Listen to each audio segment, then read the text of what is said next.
Jess Kirson, your special is so funny. Thank you, Mike. It's a riot. It just feels alive. Yeah. And you're just crushing. It's awesome. Thank you. I've always been conscious of putting on a show. You know what I mean? Like really entertaining people. I also don't think people obviously have a good attention span anymore. And my brain is insane. So I'm just, yes.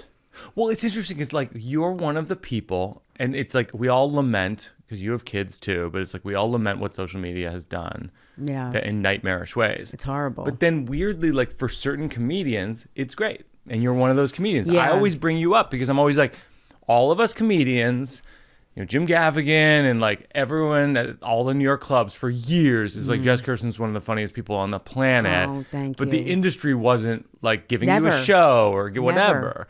And then social media, you're one of the people, the algorithm made your comedy reach the people who wanted your comedy. Yeah. And it's so exciting. I love that you're saying that because I was never, ever handed things. Like it took forever for me to get on Premium Blend on Comedy Central, like years. Yeah. Which was the first TV show I did. Yeah, me too. And then I couldn't ever get a special. So Bill Burr produced both my specials. Oh, wow. That's really cool. Yeah. He produced Comedy Central and this one executive produced. And like they just... It's like the fans have always gotten me. The comics have always gotten me. Like you, comics think you're brilliant. But I haven't needed the industry as much. I mean, I've always worked. Yeah. And I have some stuff going on now. But it's like it should have taken half the time. And I'm okay with it. But it is what it is. It's kind of like it's the good thing about social media, which is like the audience decides. Right. The audience doesn't lie. Yeah. On social media, and your clips have just blown up, and it's just been very, it's so satisfying to watch. So, it's funny, we were just talking about, I had done a corporate event yesterday, which are hard. They're very hard. They're very hard because, and I enjoy doing them, but I will say, like, there's this great, like, Brian Regan line that he did once in an interview, he said once in an interview, about how like the job of a comedian is to turn a group of people into an audience. Yes. And like that's what's hard about corporate shows, because when you're in a comedy club, lights and drinks and like everyone's focused on the stage, but you're in a conference room. When you're in a bathroom, it's very hard to make people laugh. When you're in someone's kitchen, when you're placed in someone's kitchen, it's hard to make people laugh. Yeah. And so like, but you and I have done a lot of corporate events over the years. Oh my God, yeah. And then Jen said, my wife said to me yesterday, she goes, when Una gets old enough, she's like, I'll come to some of the corporate events with you. Like it's an act of solidarity. Yeah. You're like, you'll divorce me. Exactly. If you come to, I was like, I don't want you to see me this way. I don't want you to see me suffer. Yeah. But then you were saying that you've done, were you saying synagogue shows or? I've done I'm like a comedy whore. Like, you know what I'm saying? Like you. I mean, I've done, same. we did laundromats and everything, bars and, oh God, I did a sometimes supermarket. Think we're exaggerating when we say we did laundromats. No, we did. We did laundromats. Yeah, you, me, Dimitri Martin, like a bunch of people. Gaffigan's done laundromats. Yeah, Gaffigan used to do Gaffigan's a great example. He plays arenas now. He used to do laundromats. He kills in laundromats. But weirdly, like, that's how you get good. Of course, because it's hard. It's like. But no, I've done so many corporate events, and people will be like, how do you do a clean hour? I'm like, I learned how to do it. Like, I do, Orthodox shows. Yeah. Orthodox Jewish shows. Yeah. Okay. And they're not easy. Not easy at all, because first of all, there's kids there most of the time, and they're just running around and throwing like chocolate at me. I just stand there like hoping to catch it, and they're like, "You suck," and I'm like, "Oh my God, it's a lot." But I've had so many experiences at these Orthodox shows or just shows for old people, not even Jewish. I always say this, they look at you like this, just just judging you, wincing, wincing and squinting and judging. Yeah, all they're dying during the simultaneously. show. When I say I killed, I mean like someone died. And this is amazing. I have so many stories, but One time a woman just had her head down the whole time in the front row, and I'm like, either she's sound asleep or dead. Like, I just was like, whatever, it's fine. If she's dead, then she fell, like she went peacefully because her head was just down. And then in the middle of the show, she just raised her face like this and she goes, "You're all over the place." Oh my God. You're all over the place. Oh my God. I had one the other day. So Nikki Glazer did The Beacon, and I did a spot on one of the shows one night. And sometimes you do someone else's show and they just want to see the person they came for, which makes sense. Right. Guy in the front row. This is so crazy. Guy in the front row, kind of like half passed out. And everyone's during my set. During my set. Of course. I'm screaming on stage and they're like, and like half passed out. And then he wakes up and he looks at me and he points at me. And then he does thumbs down. Yeah, this happens. And then he goes back to sleep. It was the most perverse heckle. Do you think he thought he was somewhere else? I do. He might have. I think there was a disassociation occurring. Yeah, I think he was doing it to his father. Yeah, I wrap it up. That's when someone did that wrap to me, it up. I almost killed it. I'm not kidding. I freaked out. Did you ever finger motion do you ever lose it? I lose it like 1 to 2 times a year. Normally I don't. Like, you could be on your phone. I'm like, ugh, whatever. I can't. But once or twice a year, I lose it. Like, what's the worst you ever lost it? Oh, this is a great story. I don't even think I've ever told this on a podcast before. Yeah. I was at the Comedy Cellar and I was very burnt out. Like, I was on the road for weeks. Yeah. And this guy supposedly had been heckling some comics, and he was sitting in the front row in the Fat Black, which is a tiny room. Like, everyone can see each other. Rooms right. 60 small. people. Yeah. And so I had heard he was like a problem, buff, like financial guy from Connecticut, white. Yeah. And white. Yeah. Big problem. Yeah. Don't get me started, Jess. Even whiter than you. And he was sitting there with his girlfriend, and they were very attractive. And I went up. I was the last comic. Yeah. And they got up to leave, like, the minute I went up. Yeah. So I was like, I'm sorry you guys have to go. Like, everyone saw them leave. And I'm like, hopefully you're going to have sex. You're both very attractive. And he's like, yeah, whatever. And then they left. And then he comes back in the room. He walks back in during my set. Yeah. And he goes, by the way, your hair is fucking disgusting. Oh, God.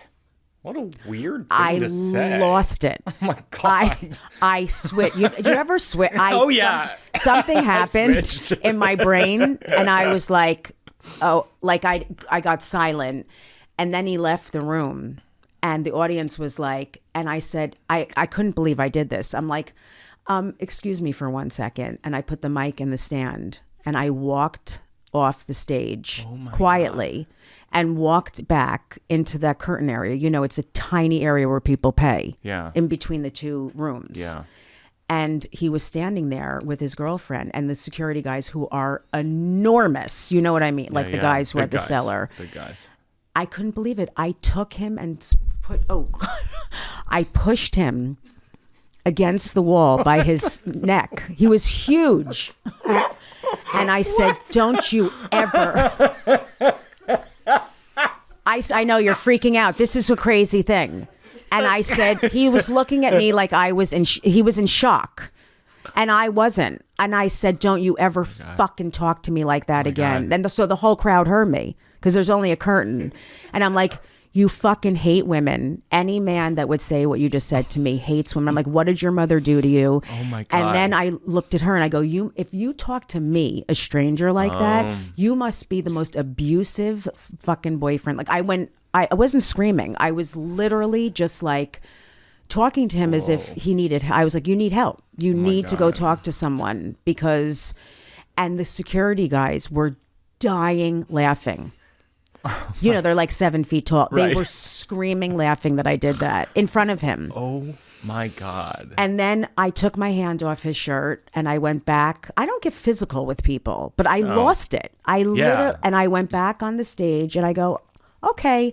And they stood up and gave me a standing ovation. The people in the audience. And I just went into my set. I'm like, I'm sorry I just did that, but I snapped. Like, that is so crazy. It reminded me of what I grew up with. Like my dad was amazing and, like the funniest person I've ever known, but he had a temper problem. Oh, yeah. And he said a lot of stuff that was not okay. Oh, me too. Same Really? with my dad. Yeah, oh, it was and very bad. My new special, I talk about it a lot. Yeah. Oh, I can't wait to see that so I can cry. But he was like he was difficult in that way. So I snapped.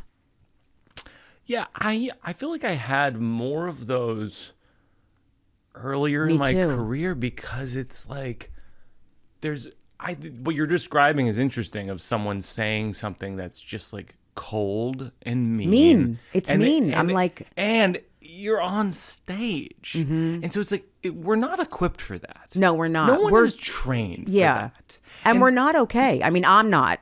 No, So, totally. yeah. No, I mean that's the funny thing about like, you and I are friends from the Comedy Cellar through the years, and it's like people always say, or some people say, like Seinfeld, whom I revere, is always like, there's crazy people in every profession. Comedians are no crazy or whatever. It's like, no, that's not. Let's walk that back a little bit.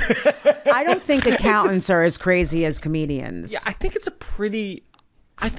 little bit of a broken profession. Like if you sit at that table, you sit at a table full of comedians with Mike, 6 comedians for an hour, you'd be like, you might have reevaluated that statement. If you see the table at the Comedy Cellar with comedians, it's like the shared area in a mental institution. Yeah, it's group therapy. Like someone's just talking to themselves, someone's crying, someone's like, like people are shouting at each other. Let me explain something. The political shouting, debate that's fierce. I can't do it anymore. Oh God. All of us comedians, we think of you as a comedian's comedian, which is a term people use because you're fearless, or you seem to be fearless. I'm not fearless. But what is the fear? Like when you're on stage or when you were starting out, what was the actual fear? Well, first of all, I'd never performed before, so I was panicked. I was throwing up before my first performance. Really? Yeah, I was really not okay. I was freaking out. Wow. And I threw up after one of my first ones too. You did? On the sidewalk at a strip mall Strip mall in Virginia. Yeah. Oh, this is getting worse and worse. Fat Tuesdays in Virginia. I was opening for this guy. Literally everything you're saying is making it worse. Fat Tuesday. It was like a one night. It's not a comedy club. It's like a one night a week. They have comedy. Right. There's a PA system. Yeah. And they're I'm supposed to do 30 minutes. And I know that's a lot. Yeah, and I know that I don't have it. Right, of course. They go, Mike, you're on. And I have 10 minutes probably of comedy. That's happened to me.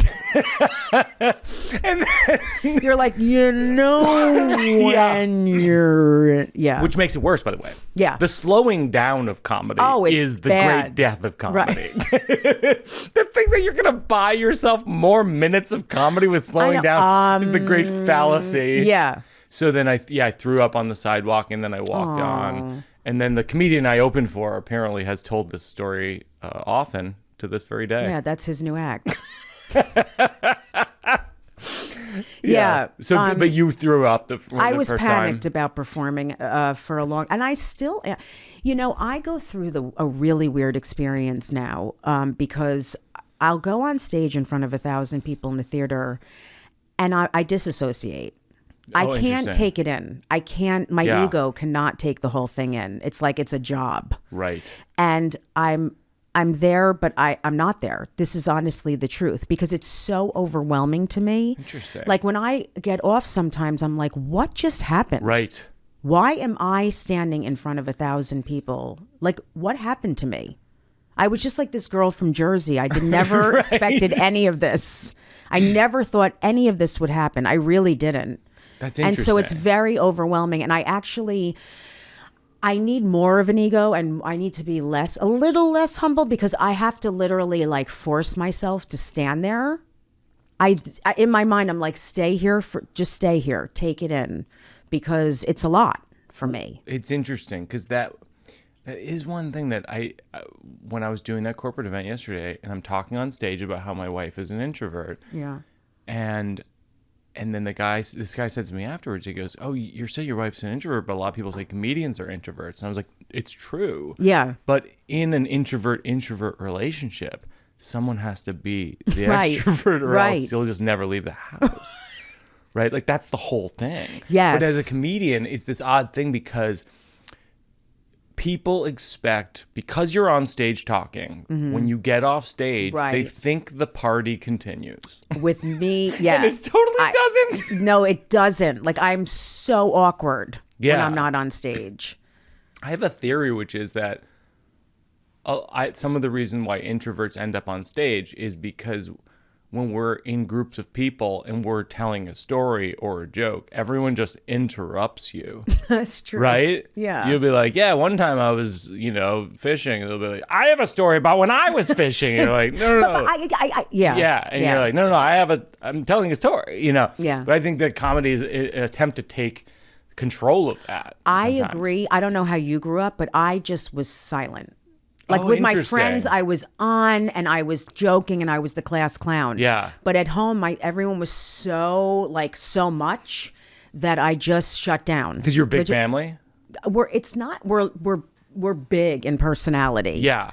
Like everyone is like, I used to say the women in my family when I was a kid, it was like hurricanes coming in, like tornadoes. They're Right. just powerful women.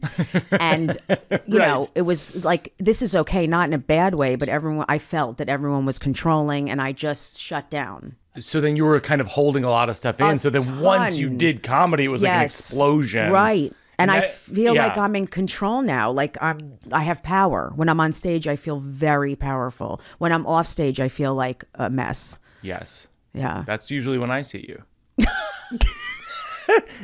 When you and I see each other at the club, it's usually we're both a little bit of a mess. Yeah, of course. It is. But we should be. This is a crazy business. It's Yeah, nuts. and it's a crazy world, no less. So then it's when you would throw up at the beginning of your career, When I was bulimic. Oh God. Jesus. Sorry. When you were throwing up from fear of going on stage, what were you afraid would happen? Everything. I mean, I'm a fearful person. I've always been filled with fear. You're gonna fall down. You're gonna Everything. bomb. Everything. Yeah. On stage? Yeah. Oh, I was mostly afraid of what people would say to me because with the verbal abuse stuff, I was really afraid. I felt interesting. very scared. And I was heckled a lot in the beginning. And I wasn't funny enough to make it funny. So it became this argument, like bad. Were you out when you started? No. So people didn't know you were a lesbian? No, I purposely, this was my decision and it should be anyone's decision. But again, back then, I mean, this is a long time ago. You know, of we've course. been doing it for a very long time.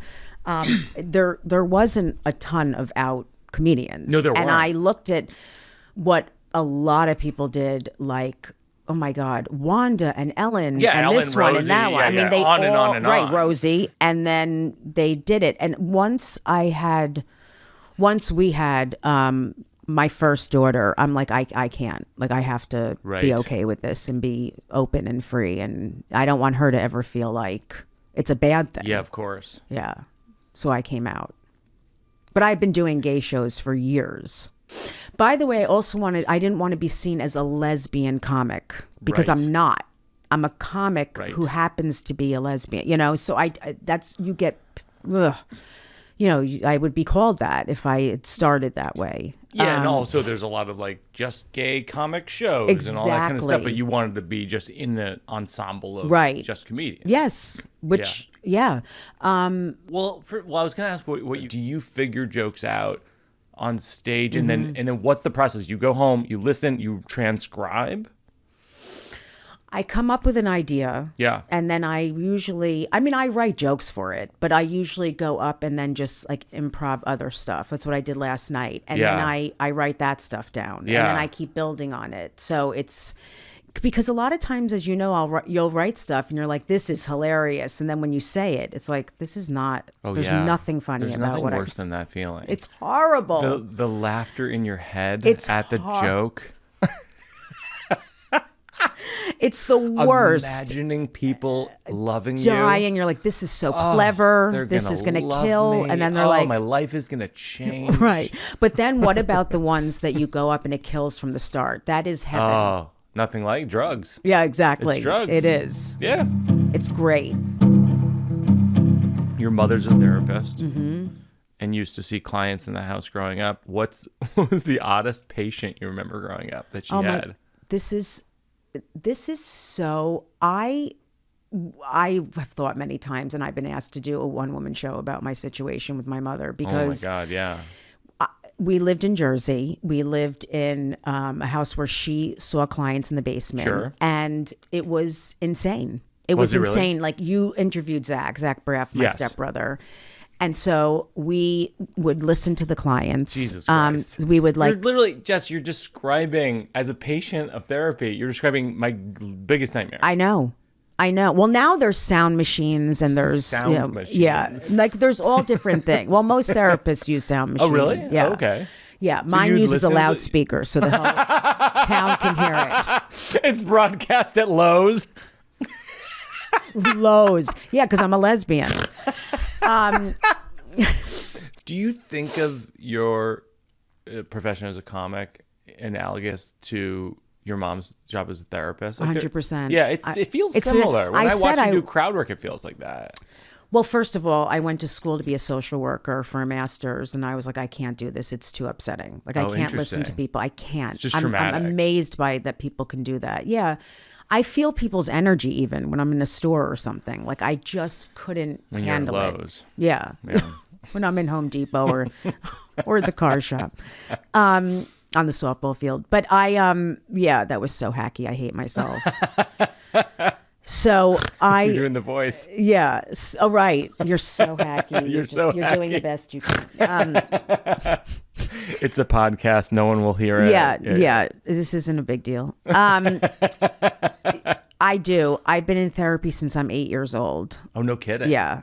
I was sent very young. And so and my mom, I'm very aware. Plus I had anxious, moody parents. So you learn how to like deal with people and deal with situations. What at 8 years old led your parents to put you in therapy? It was my mom. Oh, your mom. Because she was like very into therapy and therapists. Right. And so I was right in there. I had a relationship with my mother, and then I had a relationship with her with therapy stuff. I would guess she loves your comedy. She loves it. Yeah. That's And the kind of person who would love your comedy. My parents, they don't dislike my comedy. They're just not into it. Really? Yeah. Because you're so brilliant. It's nice of you to say, but I don't think they disrespect me. It's more just like it's not their thing. I mean, yeah. Who do they like? Carrot Top? They love Carrot Top. Yeah. They love Earthquake. I mean, they love Carrot Top and Earthquake, and yeah, they have a lot of bootleg Bernie Mac. Albums. Oh my God, that's amazing. Bernie Mac, Tracy Morgan. I know there's so many people they're into. No, they don't. I don't know, but they're just, and also I talk about so many personal things. I know, me too. Love that. Yeah, it's like the opposite of my upbringing. But your mom, I would guess, loves your comedy. She's the kindest person. She really is. She doesn't have a bad bone in her body, and she really was trying to fix me. Yeah, she was always trying to fix me. But the thing is, kids, they need to feel their feelings. Everyone does. Of course. So it's like there was always like, okay, well, let's do eye movement. Let's do Reiki. Let's do that. And it's like, no, let me just feel this. Mm-hmm. So I've done a lot of work on myself to feel. Yeah, sure. That makes a ton of sense. Yeah. But yeah, I would imagine she would love your comedy because it's so unfiltered, which is in a lot of ways what a therapist is trying to get someone to be. Yeah, is unfiltered. It is. Unbottle themselves. Right. Yeah. I feel like I know you're the same. I can't do comedy and not be real and talk about my stuff. Like, you ever say anything where you're shocked by what you've said and you're like, every time. Can you think of one where you're like, I actually probably shouldn't mention that? You mean about my life? Yeah. Or even a feeling. Yeah, I mean, oh my God. I've talked about my parents, my dad, or tell a story, and the crowd is like, and to me, it's funny at this point. Yeah. Like, but it doesn't work. It doesn't get laughs because they feel bad for me. Like, my dad always hit his head against things when he was angry. He didn't hit us, but he would like slam his head into a cabinet. Oh my God, that's so funny. It's so funny. He would slam his head into a cabinet. Yeah, like, Jesus. and my and I'm God. like, okay, I won't get a haircut. I'll grow it out. And you talk about that on stage, and the audience would be like, "Ee, They're like, I feel freaking bad." out. Of course. Yeah. Yeah, it's weird. That is definitely a balancing act, I feel like, with comics, where when a comic watches another comic, there's no degree of dark 100%. that one of us won't laugh at each other. We laugh about. hard, and if Yeah. no one's laughing, we laugh even harder. But the audiences usually pull you back from that, and they're like, "Wait a minute, that's a bridge too far." Right. Do you have a bit that you've done where it didn't work at first, and it ends up being like one of your strongest Yes, bits because it's too much? that I went to fat camp. Oh, interesting. I went for 4 years, and for a long time they were like, "This is the saddest." So I had to learn how to say it. How did you way. learn? Because, after doing something for so long, you can tell which parts you need to like soften, Yeah. or fluff. Right. So I would say, I wanted to go. Right. Oh, that's Like my interesting. parents Yes. didn't send me. I really wanted to go, and it was a blast because all the kids were really nice because they hated themselves. Oh my God. So everyone was real. That's so funny. And it was like, it's a great bit because there's so many more things I could say though. And I've tried to say, and they just can't go with me. Like we lined up on Saturdays in bathing suits on hills. It was in the Berkshires in Massachusetts to get weighed. And we got weighed where we ate. Oh my gosh. In the mess hall, which is so sad to people, but it's so funny to me. Yeah. Like now it's so funny. And I'm sure really cathartic for people. Yes. Who had the same experience. Of course. Yeah. Yeah. Yeah. Or people who've had a cattle. I had that with my sleepwalking. Like when I first talked about jumping through a window sleepwalking, It's the audience so was like, funny. I know.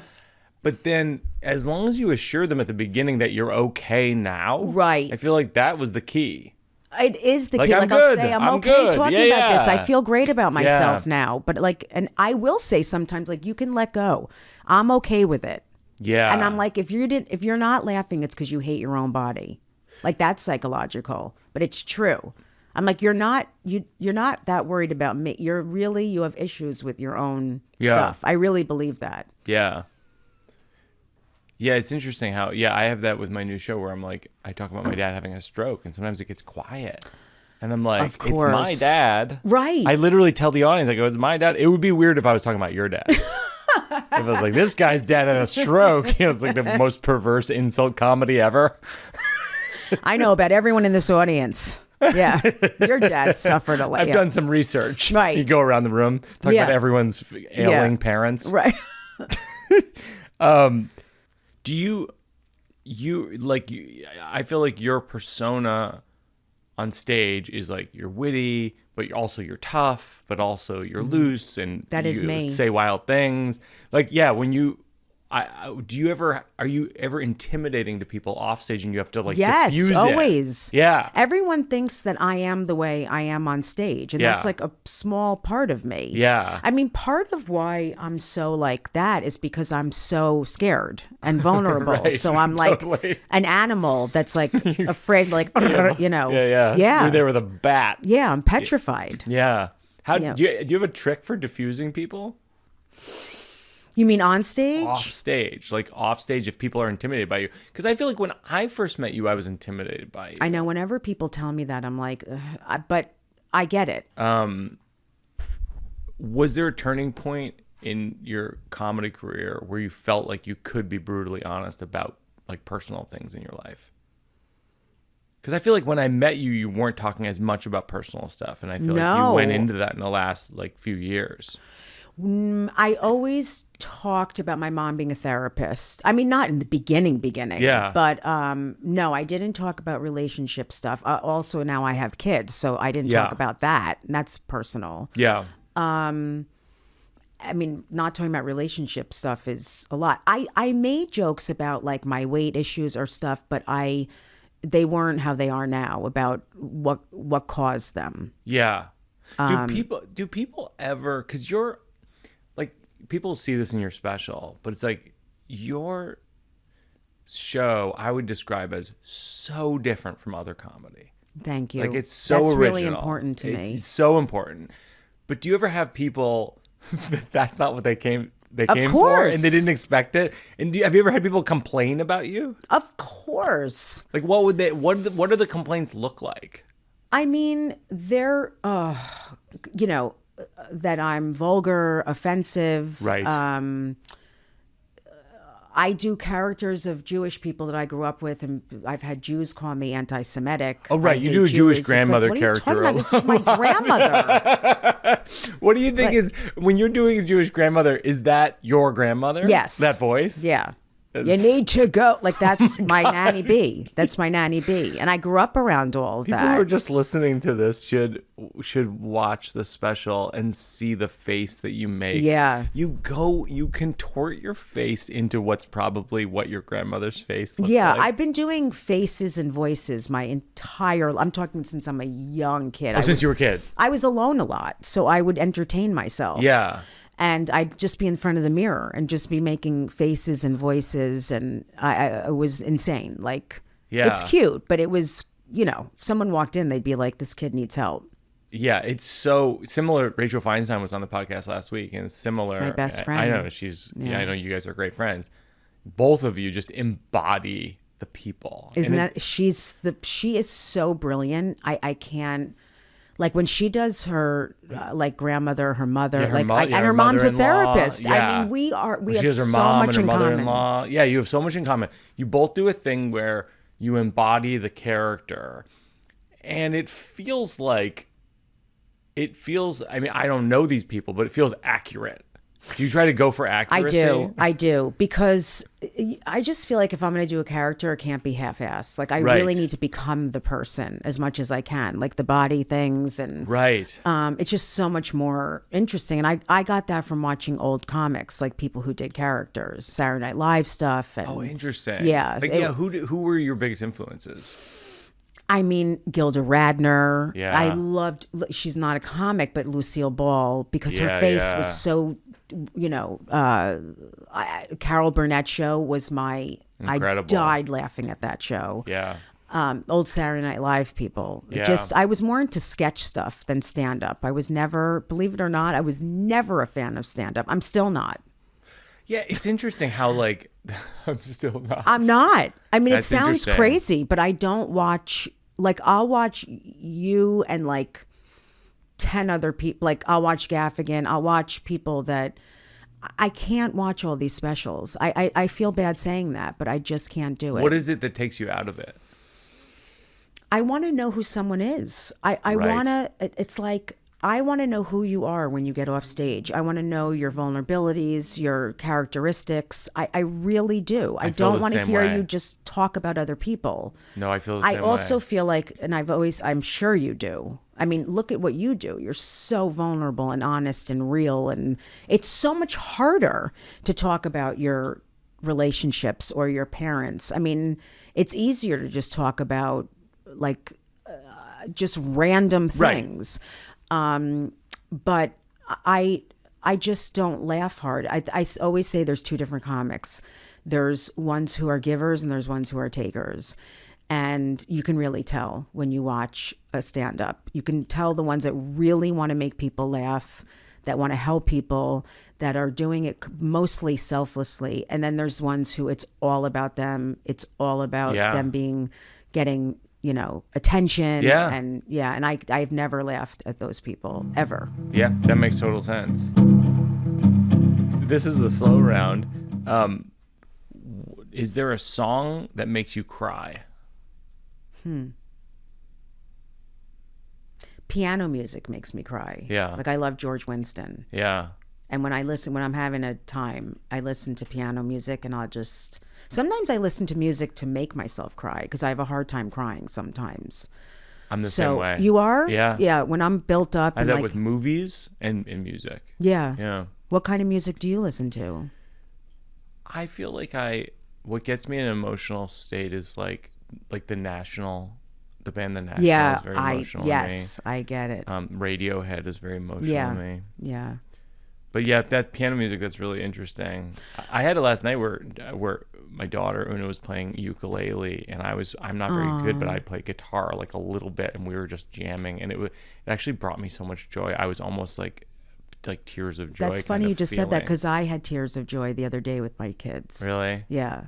My daughter Madison was like acting out and having a really hard time, and my daughter Isabella like comforted her as her big sister and was like, do you want me to, and like Madison calmed down, and I just cried. Like I was like, this is so beautiful. Like I was so proud of Isabella. There's something about having kids where it makes you understand love and a type of love that I think in some ways you're incapable of realizing anyone could have loved you that way. 100%. And being able to love someone else the way you wish you were loved. Yeah. Is that what you just said? Yeah. Okay. Yeah. I just or understanding that actually maybe your mother did love you that way, kind of thing. Well, when you have kids, obviously everyone says it, but you really understand what your parents experienced. Big I mean, time. that's for sure. Yeah. Yeah. Yeah. One of my bits that I was going to work out today is so sweet. It was my daughter has been baking lately because she's watching a lot of baking. How old is she? Shows. She's 9. She's turning 10 We this both month. have a 9-year-old. Yeah, and she's so sweet, and she's been baking like cakes and muffins, and for my special, she baked me 2 cakes, and one was for Daddy, and one was for Mike Birbiglia. And then my punchline for it was, if I could just get my wife to think of me that way. That is so funny. Isn't that great? I love that she baked you one for Mike Birbiglia. I know. That is so. My kids say and do. Yeah. It's great. Yeah. It's so I would do that on stage now. They say things to me that are so, because they're so honest. Yeah. Like Madison the other day was like, Mama, you have eyelashes in your nostrils. Oh my God. I'm like, are you kidding me? I'm not okay. In your nostrils yeah, they always say stuff phenomenal. like that. Are you a boy? I'm like, why? Because you never wear dresses. You know? Oh my God. Yeah. You used the bit that when you and I were starting, we started around the same time. You used to do a thing about maybe like your nephew or your niece, and you did the voice, and it killed me. Of the kid? Yeah. Yeah, I always do that voice. Oh my God. I mean, yeah. Well, yeah, when I took my nephew into the bathroom when he was a kid, and he's like, you have a funny looking penis. I'm like, you should see the one in my drawer. Oh my God. That looks like a menorah. That is intense. So funny. All right. Can you remember a time in your life when you were an inauthentic version of yourself? Oh my God. My whole life. Yeah. Because I just wanted to be liked, and I didn't even know who I was. Yeah. You know, as a kid, I was authentic with my friends. I was talking about this the other day. I have the most amazing friends that I grew up with, and they really saved me. You're still close with them? Yes. So they saw you through the phases of your life. Yeah. Everything. And they really, we really grew up together. And I was real with them. But I think with everyone else, I wanted to be liked. I wanted to make them laugh. I was if they really got to know me, they wouldn't like me, all that stuff. What was the phase that when you look back, you cringe at? I had a very hard time in my 20s.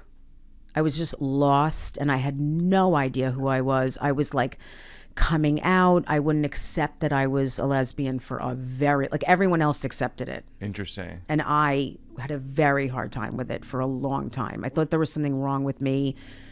I'm not even religious at all, and I thought that I'm something's wrong. Like I was, like something happened in my birth. Oh gosh. Yeah.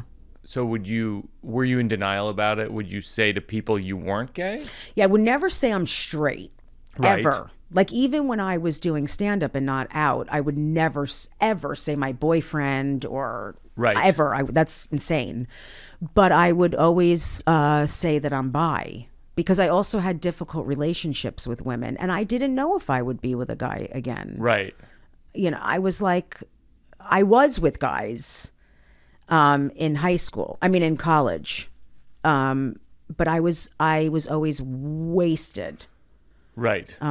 Because I'm sober, and I was like in addiction. I was always drunk, so I couldn't have sex with a guy unless I was drunk. Right. And I never wanted to spend time with them. Like if they wanted to date me, I'm like, oh my God, will you leave? Like I don't I'm friends with so many guys, but I didn't want to be in relationships with them.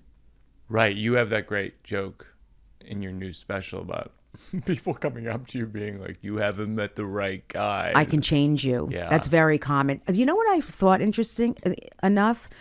Women don't say that to gay men. Interesting. I need to talk about that because can you imagine a woman being like, yeah, I can change you.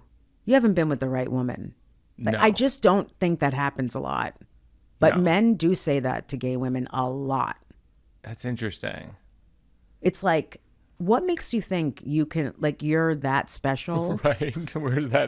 Where does that confidence come from? What is the most absurd thing you've ever done while drunk?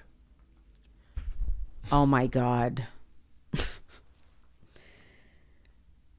This is not okay. I was very, very, very high. Okay. I wasn't drinking. I mean, there's so many things I did when I was drinking, but I was so high and I drove at University of Maryland. Again, I was an addict, so it's not okay. But I ended up hitting the University of Maryland sign. The sign that you like when you enter. It's like an 80s movie. I know water came. No. Yeah. I hit the huge sign and I was fine, and so were my friends, but I got 4 flat tires. Oh my God. And it was Were you insane. a student? Yes, I was a freshman. You were a freshman in college and you drove into the college sign? The huge University of Maryland sign, not even just like a stop sign. I'm talking about I went up on a thing. Did the cops show up? Yes. And and it was raining. Did they do breathalyzer and all that? No, it wasn't. I think because I was like a sorority girl and my friends were in again, it's like something that sounds so horrible, but like we looked okay. Oh God. And I think they could tell I wasn't drunk. Like I was speaking normally, but I had smoked like 17 bong hits. Yeah. But yeah, just crazy things where I, made a fool of myself a lot, but I made people laugh. So right. This is the section of the show where we work out material. This is I just wrote this in my notebook the other day, but when I was filming the special, I was going each night to a gym near the theater to go to the steam room and to try to get my voice ready because and so I wasn't clearing my throat. And so I walk into the steam room, I throw water on the steam catcher thing, so it'd be a ton of steam. There's all of a sudden you can't see anything 2 feet in front of me. Yeah. And then I hear a lot of friction.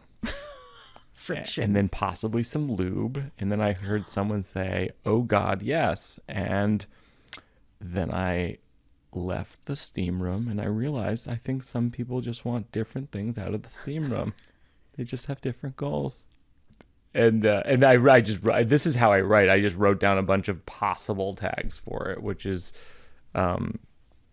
it was a good omen for my special. It was a happy ending before an unhappy ending. That's very funny. That's fun. I love it.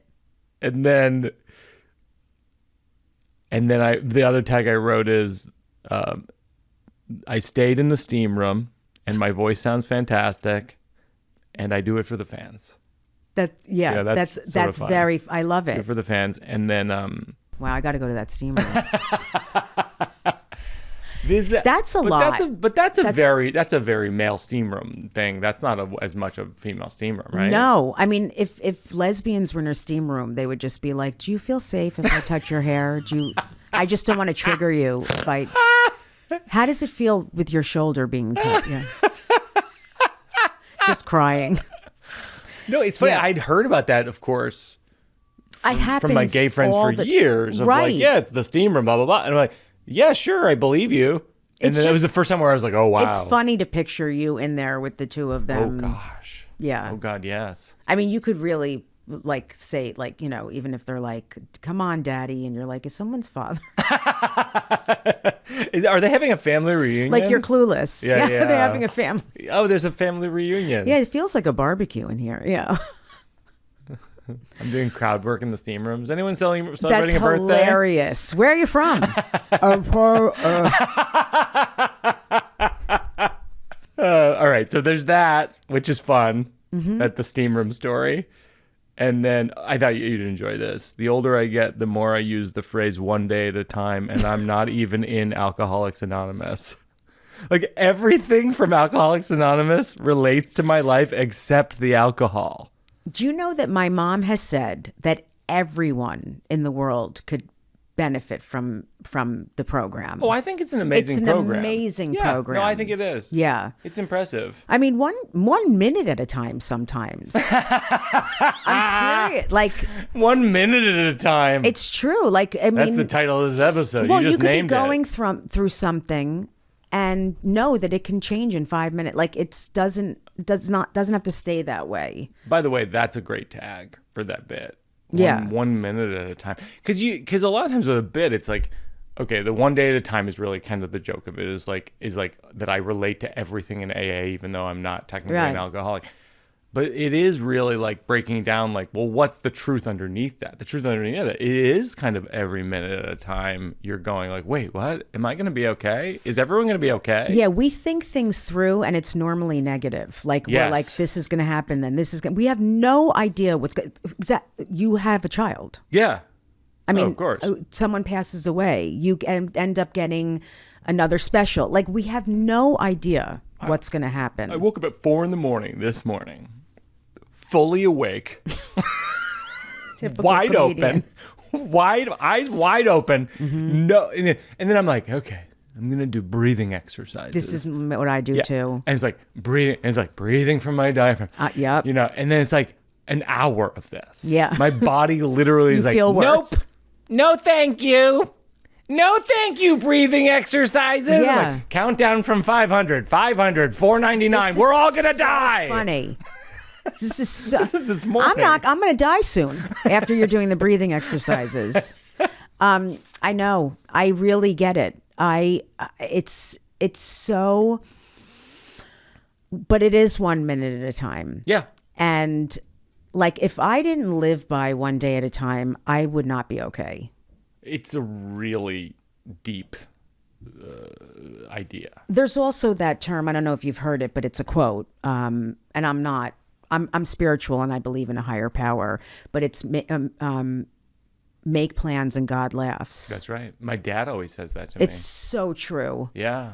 It's like we think all these things are going to happen and it's not. You want to make God laugh, tell him your plans. That's the quote. I said it wrong.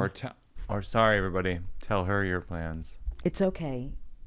Jess, I'm so sorry. It's okay. It's Jess, the same. No, I'm so sorry. Okay, it's okay. You just mocked me. Tell her your plans. Do you have any bits that you're working on that are like half-baked premises or ideas that? Yeah, a lot. I mean, all that therapy stuff. Yeah. Which is difficult because people feel bad sometimes for me. But like, you know, my therapist now, and my mom has always said this about putting a chair in front of me and telling someone the things that I wish I could to an empty chair. Wait, what's the advice? It's like you're talking to the person as if, like, say it's an empty chair, but I have to picture like my father sitting there and then me confronting him. This is advice your mom gives you? I've had a lot of therapists give me this advice. Okay. And I've done it at times, and it's real. Like it's worked. So you've done that exercise. You I've put done a chair in front. everything. I'll try this. You put the chair in front of you. The person who you wish you had said something to, Yes. maybe. In my case, probably be my dad. In your case, maybe it's your dad. Like, you just say that. You say it out loud, or in your head. Yeah, you can end up screaming and really. There's a bunch of things you can do with that. But anyway, I say, like, this is so new, but I'm like, you know, just felt uncomfortable and unfamiliar. So I put things on the chair to make me feel like I put his toupee and his secretary. That's funny.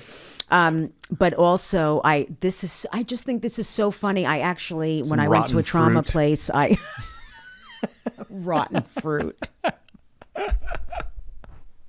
A corned beef sandwich. Yeah, corned beef sandwich, some coins. Coins. A button. I actually was I went to a trauma place a couple times to deal with trauma, to deal with stuff. work on myself. And I was given a baby, like a fake baby doll, and I was supposed to hold it and picture it, me talking to myself as a baby. Oh, wow. And at first I couldn't do it at all. Like I was really like, this is insane. In front of other people in the group. It was very hard for me. Wow.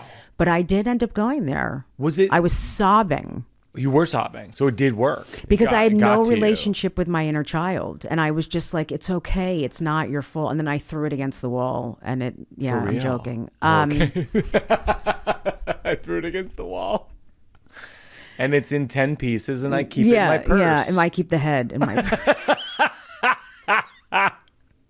It's all that stuff that's so funny. Yeah. But it's deep. It's deep. And you also have to make people in Oklahoma laugh with it. No, of course. That's what I always call like joke soil.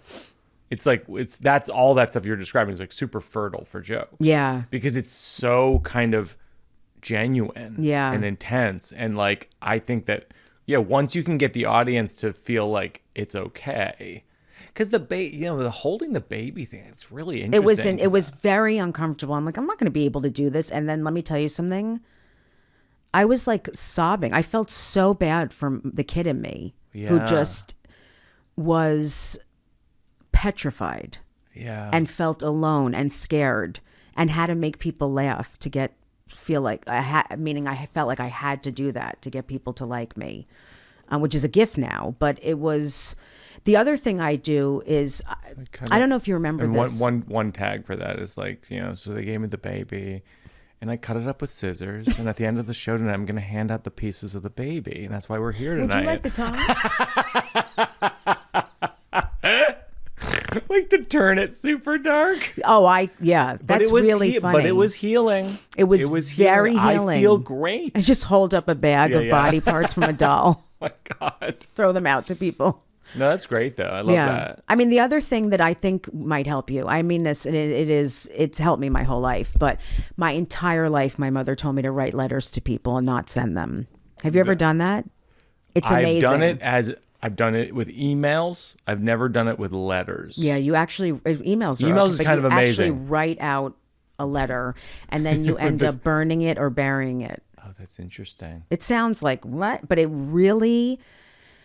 It's like you're dealing with resentment. It's program stuff too, but you're like getting your resentment out and then letting it go. So I wrote letters to everyone, and I read letters when the first time I was on Comedy Central, my first TV gig. I read therapeutic letters, and it used to be everyone's favorite bit I did. So I'm working on new letters, and this is so many years later. But I'm like, I need to read these letters again. Yeah, I did it. I've done it with emails over the years. I got that advice as well. But you got to be careful. Did you send them to people? No, I didn't send them. Oh, okay, good. The key to the not sending, don't put the 2 in. Because sometimes those things can shoot off. CC 5. Send. Oh, shit, I said that one? Write it in a book. I mean, I'm not telling you, but No, if anyone's listening or watching that has had like major reason, it does help. Like you just go off. Like 10 pages, it doesn't matter. No, Get it all out. I find that I write my journal for that exact reason. Yeah. I write on the thing I'm angriest about and sad about. Well, that's about. good. You're doing it because a lot of times I just can't go there in my head and I'm never going to confront the person. So I need to get it out. It's so funny because sometimes I'll be in bed and Jenny will look over and I'm like writing in my journal and she'll be like, uh-oh. She's like, who are you angry at? It's such a tell. Yeah. Me writing in my journal is such a tell. But that's good you do that. Yeah, no, I think it's really positive. I suggest it to everybody I'm close to. Well, this is the thing. That's why you're so funny, because you work on yourself. The best, in my opinion, the best comics work on themselves. I really believe that. The final thing we do in the show is working it out for our cause. Is there a nonprofit that you like to contribute to? And we will contribute and link to them in the show notes. That's so nice. Yeah. Well, my daughter has heart disease. I'm very open about it. And I get so many messages like, oh my God, thank you for talking about my daughter. Isabella, who's a 9.5-year-old, has had 4 open heart surgeries. Oh my gosh. The first one, she was 8 days old. So we knew when she was not even born yet. And we go to Columbia Presbyterian, and they have an amazing pediatric heart unit. That's great. So you can give to the Children's Heart Foundation. that's a great organization and cause, and that would be amazing. Okay, so we're going to contribute to the Children's Heart Foundation. We're going to link to them in the show notes. And Jessica, Kirson, congratulations on your special. Thank you, Mike. It's so funny. I couldn't recommend it more highly. I'm thrilled that the thousands and millions of people who have found you in the last few years, because it's the thing that comedians have known for years and years and years. Thank you for saying that. It's so great to see all this popularity. Were it not for the Comedy Cellar, I don't think you and I would be friends. I don't think we'd be necessarily friends with Mateo or Jesse Kirson or Schultz or like a lot of John Lasser or like a lot of these people. Right. But I think it's the way they curate the shows there. Yeah. They curate shows where a bunch of comedians are not similar to each other at all. What they have in common is they kill. Right. Yeah. And I feel like it helps, me, like I always know now, no matter what, like if my family's not home or if sometimes they'll like go away for the weekend, wife's parents' house or whatever, I'm like, I can just go to the Comedy Cellar and just sit and my friends will be there. Yeah. My friends from home are great, but a lot of times they just want to drink and chill in the same bar. And it's like, which is good. Sometimes I love to do that too. But sometimes, and I'm like, you know what? I kind of just want to sit and be around people and not really have to say anything, but like kind of learn. Yeah. I go to the Comedy Cellar. That's And interesting. I just sit and listen. And I'm just like, whatever, chime in if I can. But I'm like, I feel like smart. I almost feel like sometimes you just go sit at the Comedy Cellar and either watch the other comics or just listen to their convo. It's like you're doing the work. You're doing the work for your art. You're kind of like you're getting better. Like I feel like I took a step forward just sitting there. I feel like, when did you start hanging out there? Like 10 years ago? I got in there. So I got into the Comedy Cellar in 2014. Okay. From 2014 till early 2017, in nearly 3 calendar years, I got 5 spots. No Total. way. And I sent in my availability When to when? every single week from about early 2000, from like mid 2014 to early 2017. So 2.5 years. So funny. Every weekend, so like a psycho. Like Explain avails though, because it's like it's time consuming. Okay, so now it's email. Back then, you would have to call the comedy club. The very notorious booker, Esty of the Comedy Cellar, was booked there for the last 30. Beloved. Also, in my dreams, I'm afraid of her. Yes. She knows this about me. Yes. She's got like anybody you've ever heard of in comedy. Yeah. She's booked, right? And she's Chris booked Rock, Ray Romano, when they were Seinfeld, nobody, on and on. right? On and on. So, like the key, right, to the New York City comedy scene. So you get in. The way it used to work is you needed 1 or 2 comedians who were already performing at that club to vouch for you. And back then, the only people who were performing at the Comedy Cellar were almost like bona fide celebrity comedians. You had to have all these credits and whatever. So my guy was Artie Lang. Artie Lang, of course, super famous from Howard Stern show. Sure. For years and years. Has had a serious drug problem. Very serious. Almost killed him. Yep. Seems to be doing okay. He's doing okay now. Yeah, he's back. I think going to start to make a comeback here pretty soon. But I was at Caroline's and I was just somebody that didn't show up.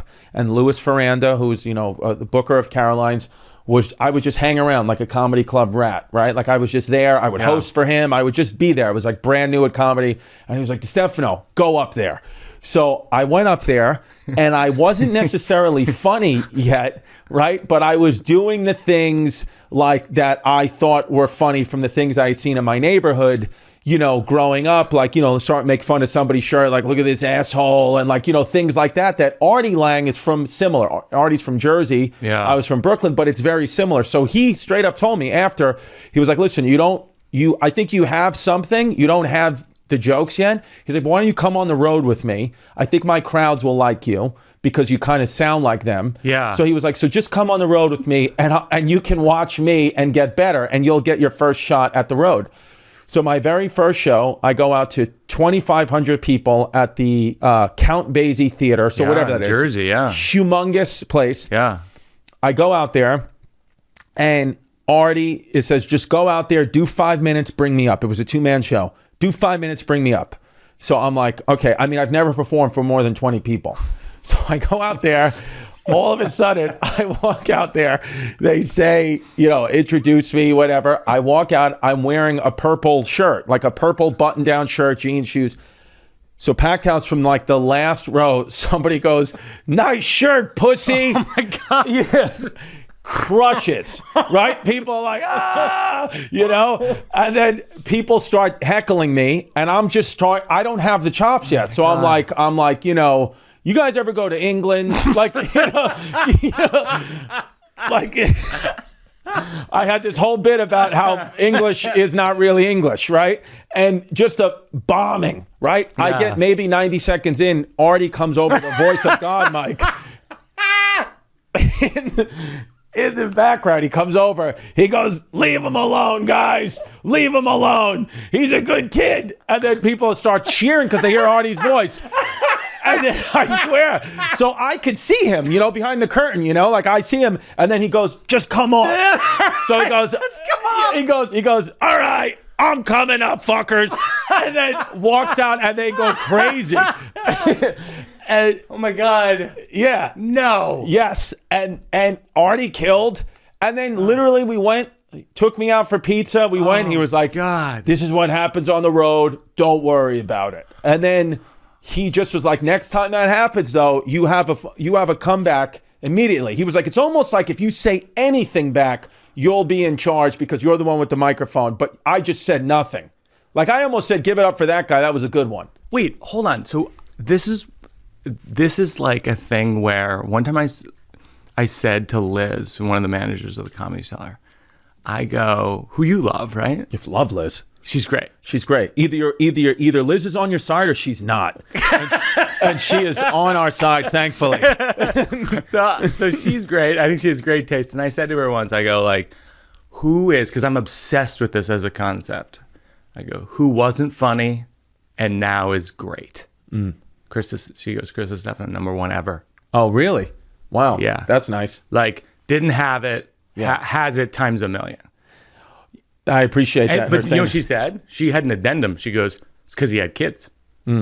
Yeah. Do you think that's true? I do. I think that's true. And I think that I think having my child, but I think as equal is the failure that I experienced in the business, like constantly failing, going after stuff that traditional industry want, a sitcom, a comedy special, a late night set. I did these things. I did the sitcom pilot, it failed. Yeah. I did the comedy specials and the late night sets. They came and went, nobody cared. Yeah. And then I have my kid and I'm like, upset I'm not on Variety's top 10 comics to watch list or something. And I have this 3-month-old baby and I'm talking to Jasmine, my wife, girlfriend, and I'm like, I didn't get on this list. And she was like, this list and these lists are not going to pay for our baby's food. Yeah. She was like, who cares about the list? She was like, what you need to do is put your career in the hands of your fans. She was like, I'm not from this industry. Yeah. She was like, every time you introduce me to one of these executives, they sound like a fucking idiot to me.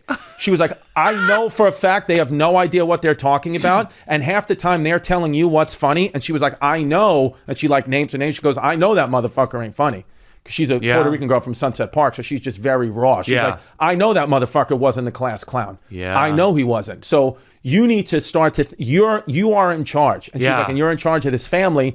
And you've now decided to quit your physical therapy job and go all in with comedy. Well, now we have our daughter. So you need to do something. She was like, you need to, rather than worrying about, she was like, I hear you talking to Mike Cannon, who's one of my best friends, and we co-host my podcast with me now. She was like, you'll talk for an hour to Mike about who's on the list and why you're not, and you're not writing jokes. She was like, what about going downstairs and doing something?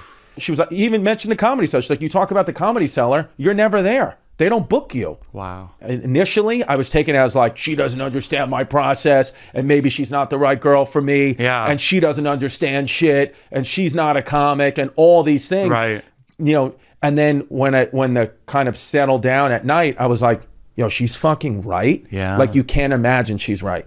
So I was like, the fundamental difference came then. I said, I'm not putting my career in the hands of the industry anymore. Yeah. I said, I'm going to put it in the hands of my fans. Yeah. And I said, so I'm going to control my output and not care about my outcome. My father would always say that to me since I was a little kid. He would always say, it's all about your output, not your outcome. This world, America, this country's focused on outcomes. It's all about your output. That's the thing that matters. Yeah. Because my father failed a lot too. He was like, I was always controlling the outcome, and look at how much I fucked my life up. You can't control the outcome. He was like, I wish I would have just controlled my effort. That's and so I want you as my son. So I started to do that, and I started to say, you know what? Maybe I am funny. Maybe I do know these things, because I was always felt like an imposter. Yeah. And then luck though happens, right? Because then I was in there. I started to get 1 or 2 more spots more in the Comedy Cellar, but late, 11:50, 1 a.m. Nobody saw it. Yeah. And then I was just up there, at the Olive Tree Cafe, sitting at the table, and somebody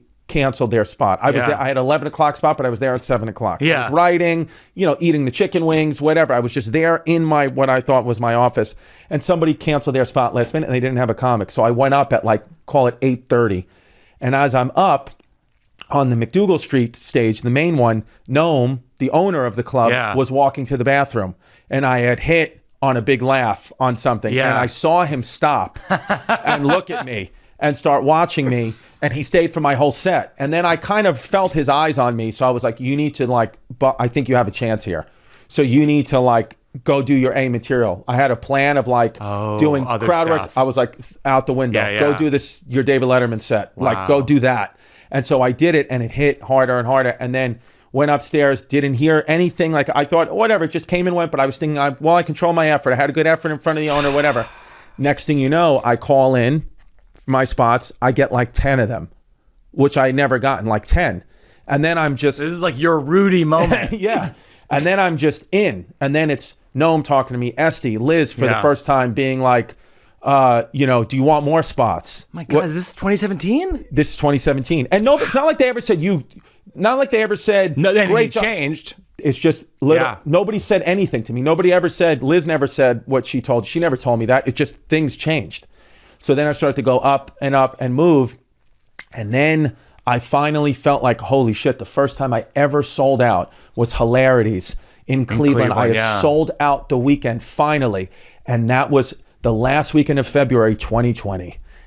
So I had a whole tour being sold out, and then bang, the pandemic. Wow. And so I was like, I thought I was going to get it. I have these sold out rooms. The next thing was looking like Pittsburgh looked like it was on its way to sell out. I had shows in Detroit. They were going to sell out, all canceled. Yeah. Pandemic. So I said, okay, now what? Because I was like, who knows when the world's coming back? Initially they were saying comedy won't be back for years and whatever. And I said, I was doing podcast History Hyenas at the time with Giannis Pappas. And I said, him and I spoke, and I was like, yo, we got the whole world is at their computer right now. Yeah. And it was Giannis's idea. He was like, we should start doing our podcast every single day. And I was like, let's do it. And then it became a lot of our peers or people in other industries started to sink in the pandemic, but I started to go up. Yeah. And so by the time the pandemic came out, I went from selling out 400 seats to, next thing you know, the Beacon's 2,000 seats sold out. And it all happened in those few months with the pandemic. But the one thing I've learned is, I'm bringing this all up to say, is and I tell my daughters this, is the movies are not real. Life is real. So in the movies, there's a triumphant scene and somebody says something and then your life changes. That doesn't happen. It all happens very, very slowly. Yeah. And all of a sudden you wake up and you're like, oh shit, these goals that I didn't even know that I was reaching for are being reached. And then you can get used to success and not think you're doing as well as you were because you've grown so much. So then when you get to a certain place, you have to know how to say, well, now I'm in a maintenance phase and now I've kind of reached a lot of these goals. Yeah. So I got to be happy with what I have, and I got to think about everything I do have, not worrying about the things I don't have. Yeah. Yet, because then the goalpost it keeps moving. So I'm at a place now where I have everything that I want. And if you let me push a button and say, Chris, this will be your life for the next 20 years, you will not get any higher and you won't get any lower, I would push it immediately. Because I feel like I'm at exactly where I need to be, and I don't have this yearning for more. Yeah. You and I have this thing in common. You were saying that Jasmine encouraged you to not look at the lists and all that kind of stuff. Yeah. Jenny was similar. Jenny and I met 20 years ago. She saw an early version of Sleepwalk with me, and she saw, which at the time was just a solo show at UCB at 5:30s on Tuesdays. You know what I mean? Nobody was in the audience. Nobody. Right. And she saw me do my comedy specials on Comedy Central. And she was like, the sleepwalk with me thing is just more interesting. It's more you. It's more unique. It's more original. It made no money. You know what I mean? Like I would perform for free, and whereas the Comedy Central version of myself was profitable. But she was like, and the reason I bring it up is I think sometimes it takes someone who you implicitly respect, love, and trust to say to you, here's the truth. Right. The truth is you should be doing this thing, even though it seems like you should be doing this thing. Right. And like, I think that's a powerful thing. I think who you are, I mean, this is like who you're in love with is oddly as influential as anything in your life.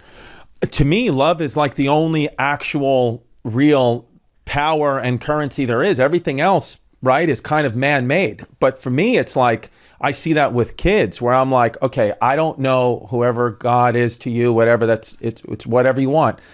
All I know is like when I had kids, like this kind of love that I don't need. When I tell my kids I love them, I don't care if they say they love me back. Yeah. It's not you can love me or not love me. For some reason you were given to me. Right. My children are the only people in my life I didn't choose. That like they were chosen for me. I don't know what happened. I had unprotected sex, and then I was given this spirit, and I'm like, holy shit, like this is love. It's from like this higher power. I can't explain it. Everybody else I'm choosing, but not them. They were given to me. They were chosen for me by something. So with this love, I'm like, oh, this is like this power of love. And I can't even, sometimes with things like you can't even articulate them. It's just like a feeling. I'm like, oh, that is like the first kind of selfless feeling, truly selfless feeling I had was when I became a parent. And I think that's when Liz from the Comedy Cellar says, oh, he went from kind of zero to nothing. I think I was being, subconsciously motivated by that. I was like, oh, it's not about me anymore. Now it's like all those ideas that were half baked in the back of your head, they need to come out now. And, you see like, it really is that like thing that, our grandmothers have told us for years is like sink or swim. Yeah. And I really do think like, a guy to me, it's like I judge a person by how they fail. I mean, that's when I did David Letterman, the way it works for when you do Letterman, any late night set, especially in the beginning, especially when you have no credits, is they will come and watch you. The bookers, not David Letterman, the people David Letterman has hired to book his show will come and watch you at different comedy clubs, right? So they're doing the David Letterman showcase show. I'm not on it. I was just hanging out there because I was doing the next show and I wanted to watch the showcase. So at the end of the show, the last Letterman comic who was showcasing goes up. They had 10. They still had about 15 minutes left of showtime, so they have to drop the checks. Yeah. And if people at home don't know, the check spot is notoriously very difficult. It's literally waiters and waitresses dropping the checks on the comedy club. Nobody is listening to you. Yeah. Nobody. It's so hard. And you are literally performing in front of a crowded cafeteria and nobody cares. So Lewis goes, you need to go fill the check spot. I said, the Letterman people are there. He goes, they don't and was no hate in his heart because I was brand new. Right. I was 2-3 years in. He goes, they don't care about you. They're not watching you. So he was like, just go up there and do it. So I say, okay. They don't care about you. Yeah. So again, I'm always thinking, especially early on in my comedy career, I was always had my dad's words in my head. Not so much anymore, but I got to retrain myself. But I was like, control the effort, control the effort, control the effort. So I go up there. And I just start, you have to be clean to get on Letterman. But I'm like, they don't care about me, so I'm just going to start doing my comedy. I was doing comedy about how my thumbs were flexed in and how my hands look like Tostito scoop chips. And I'm doing jokes about like, I think I might have had an eating an ass joke in there. And I'm just going out there. I'm doing crowd work, fucking around. And I start hearing them start to listen to me a little bit. Not crazy, but they're listening. Yeah. And then I see one of the bookers go like this. Put his head and start looking at me. And I was like, oh shit. I had a flashback to that a couple of years later when I did the Comedy Cellar and I saw Noam started looking at me. I flashed back to Letterman because that had happened already. And I was like, oh shit, this guy's looking at me. So I do what I think at the time is some of my better jokes. They're bullshit looking back, but at the time, what I thought. So anyway, don't hear anything, couple of days, of course. But I was like, whatever. I did the best I could. Yeah. Then I had a manager at the time. He calls me and he says, hey, the Letterman people want you to come back. He goes, they did a showcase of 10 people. You're the only one they want to come back. I said, I cursed. They were like, they said you had likability. So they want you to come in now with whatever 6 minutes, 5-6 minutes of squeaky clean material you got. They want to see it. So I said, I don't really have that. He said, well, you need to start thinking about it. And he said, you need to start thinking about it. Great. Because they want to start to see. They start thinking about that. They want to see you. So I said, well, what do you think I should do? He goes, talk about your family. I didn't have any material about my family. This is crazy. He was, I swear to God. On like a week's notice? Like about maybe a week, 10 days later. Wow. He goes, talk about your family, talk about your dad. I never talked about my dad. Wow. Talk about your dad. And so I was like, okay, you know what, man? Go to all these open mics, all these friends you have, do it. Start working on stuff with my dad, right? Talking to my dad bits. This got to laugh. Okay, that got to laugh. Whatever. So I go. I put together a set. It goes okay. They're like, come back next week, right? So then I start crafting the set.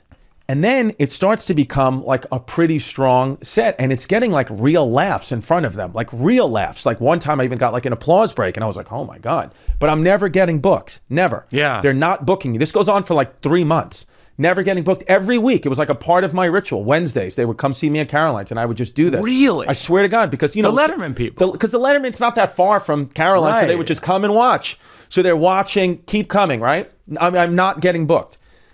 So finally, it's a slow night at Caroline's, 20, 30 people in the crowd.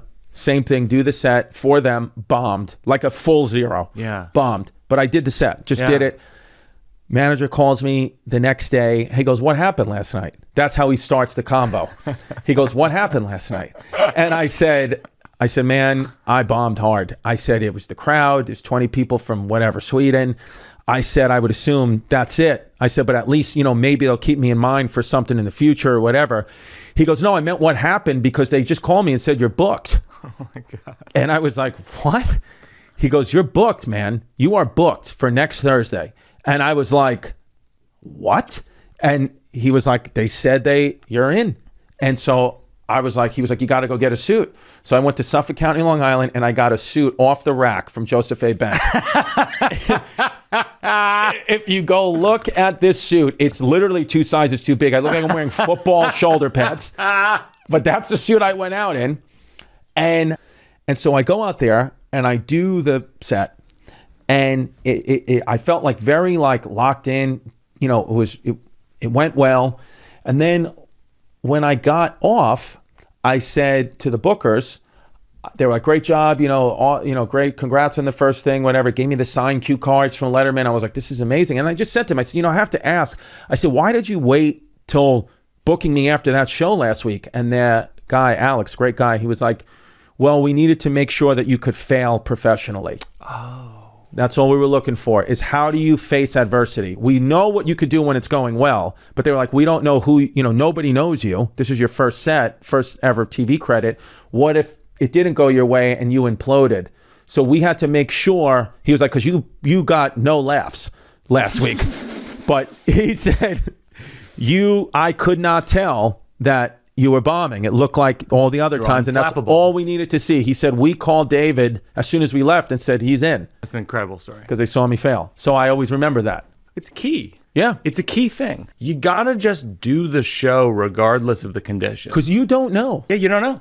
It goes back to like just control, control your effort. If you're doing the best you can, whatever that means to you, then really what else is there for you to decide? So when you did the stuff about your dad, I mean, the thing that really blew you up was the stuff about your dad with 9/11, yeah, which is kind of a famous story now. Right. I'm going to paraphrase so as to not make you do it, but you can correct me. But it's basically like 9/11, you get in a fight with somebody at school, you're in school, you get kicked out of school, your dad comes in and essentially threatens the principal, and then you're readmitted in school. Yep, that's it. That's it, because I thought my mom was dead because she worked in the World Trade Center. And so in the second tower, though, so she survived, but all-boy Catholic high school, my immediate reaction when the teacher came in and said, boys, the teacher came in, he was a great guy, but he was like, boys, we're under attack. 2 planes just hit the towers. So that's all boy Catholic high school, which was a breeding ground for firemen, cops, West Point. So there was no like, well, this could be. They were like, we're under attack. The United States is under attack.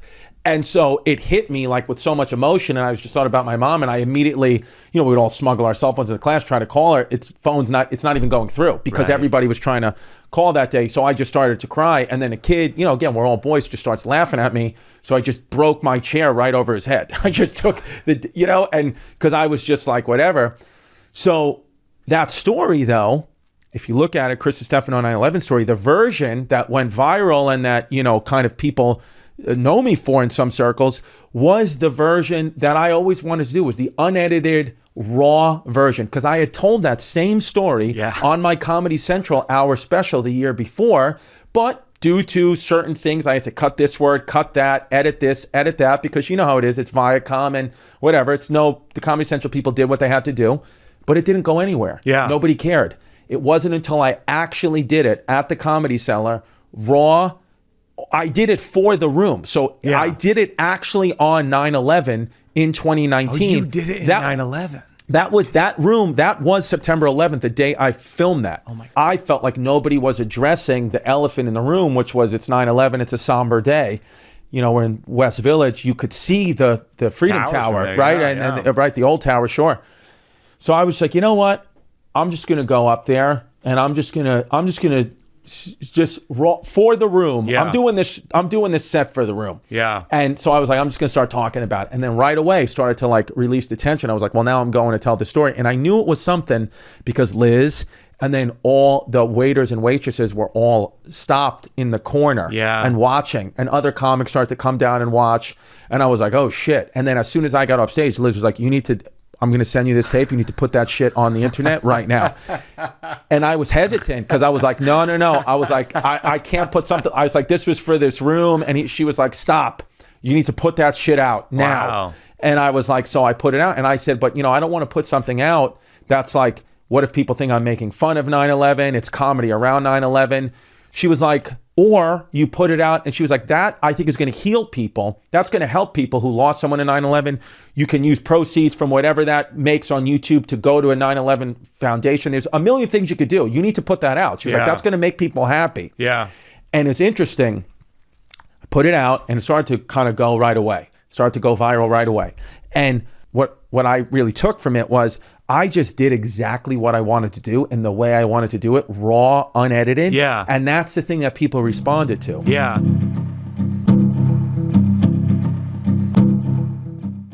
With your dad, the way you depict him in the 9/11 story is pretty aggressive. Was he always like that? No, he was aggressive more when I was younger. And mainly before I was born, had like a gambling issue and all that stuff. That's all been corrected now. The thing like about him, his character, right, that I've created is it's a bit of an amalgamation between other people in my life, but the real part of it is so a lot of my parents got divorced, right? So when I was 1, like immediately divorced, right? Because I get it. My dad is, I love hanging out with my dad, but even me as a kid, I was like, I fully get why mom had to divorce you. I mean, you're fucking nuts. Oh, wow. It's great. But giving me hot dogs, sodas, taking me to the racetrack. So like fun shit for kids. But like, obviously a woman was like, well, I'm not going to commit my life to this man. But he is the kid's father. So taking me to the racetrack. Oh yeah, he take me, and I swear to God, people think this is not a bit. He would take me to the racetrack. We'd gamble on the horses, and then he'd be like, "Chrissy, what do I tell? What are we going to tell mom?" I'm like, "We went to the zoo." Oh my exactly, God. Went to the zoo. So he would be like, so I would tell my mom I went to the zoo all the time, and she believed. She had no reason to question until he always would tell me when we would go to church, St. Matthias Church in Ridgewood, where I grew up. You could go right. The church was kind of like at the top of a triangle. So you could go right and get there or left and get there. My father always told me, go right. When you go with your mother, you go right to the church. That's the better way to go. because if I went left, I would walk past the OTB racetrack where he would always take me in and gamble and hang with his friends. And these lowlifes would just sit outside and smoke cigarettes and drink beers and shit. Those places are cautionary. They knew who I was. So my dad was like, I don't want you walking with your mother past these guys, because if they find out that I take you in there, I'm going to get in trouble. So one day, I don't know why, I think I was actually on my Game Boy. So it's like kind of same way we're distracted by phones. It's like we've always been distracted. I was distracted by my Game Boy, walking. I don't even realize we're going left. And all of a sudden I hear one of my dad's friends, Bobby, go, Chrissy. And I was like, looked up, and then my mother grabbed me. She was like, how do you know that man? Because he looked like borderline homeless. He was like, I'll see you in here this weekend. Oh, my God. And then so my mom was like, have you been going in there with your father? And I was like, no. And she was like, have you been going in there with your father? And I'm like, no, Mom, well, once, but it wasn't a big deal. And so then we go to church, and my mom calls him and is just fucking ripping him. And I'm like, oh, shit. So my dad puts me on the phone. He goes, what happened? I was like, well, I went the wrong way. He goes, listen, one part of me wants to yell at you for, ratting me out. He goes, but the other part of me doesn't want to yell at you. He was like, because you did the right thing. You came clean. He goes, you came clean.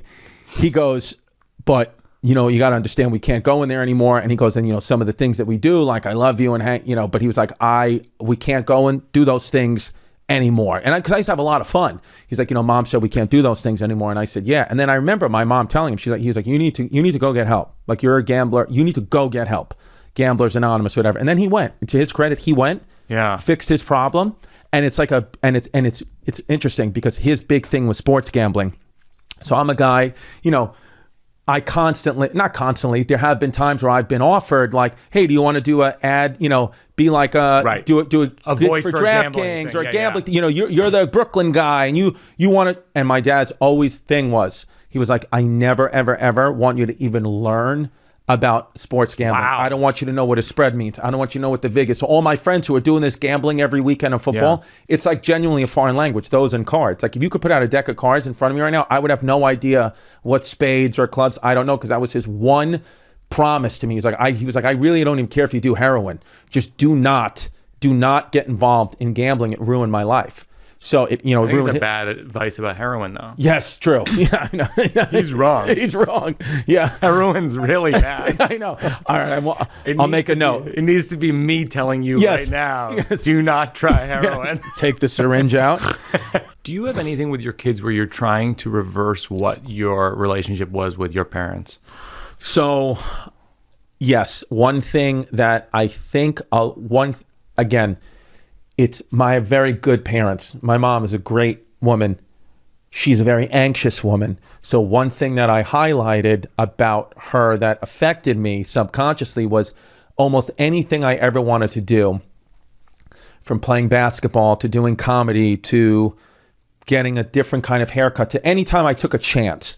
She would always be like, do you really think you should be doing that, Christopher? Is that really actually what you want to do? It was always like a sense of like, I'm not sure about this as your mother, so you shouldn't be sure about this either. It wasn't like, you know what, follow your heart, follow your dreams. It was always like, I don't know about that, honey. I don't know if comedy is a good idea. It was always that. Yeah. And that affected me. It came from a place of love. Her non-believing in me, even in the beginning with comedy, they did not believe. That's the one thing as you know, like when you go to follow your dream, especially something like comedy, the people who are the closest to you are the ones who will believe in you the least. Mm-hmm. It's only because they love you the most. They want stability for you. That's all they want. They just want you to be safe. So that's going to come off to you, though, as I don't believe in you. Yeah. So that hurt me. I don't think you're good. I don't think you're funny. I don't think you're talented. But it's really them just saying, I love you so much. I don't want you to get hurt.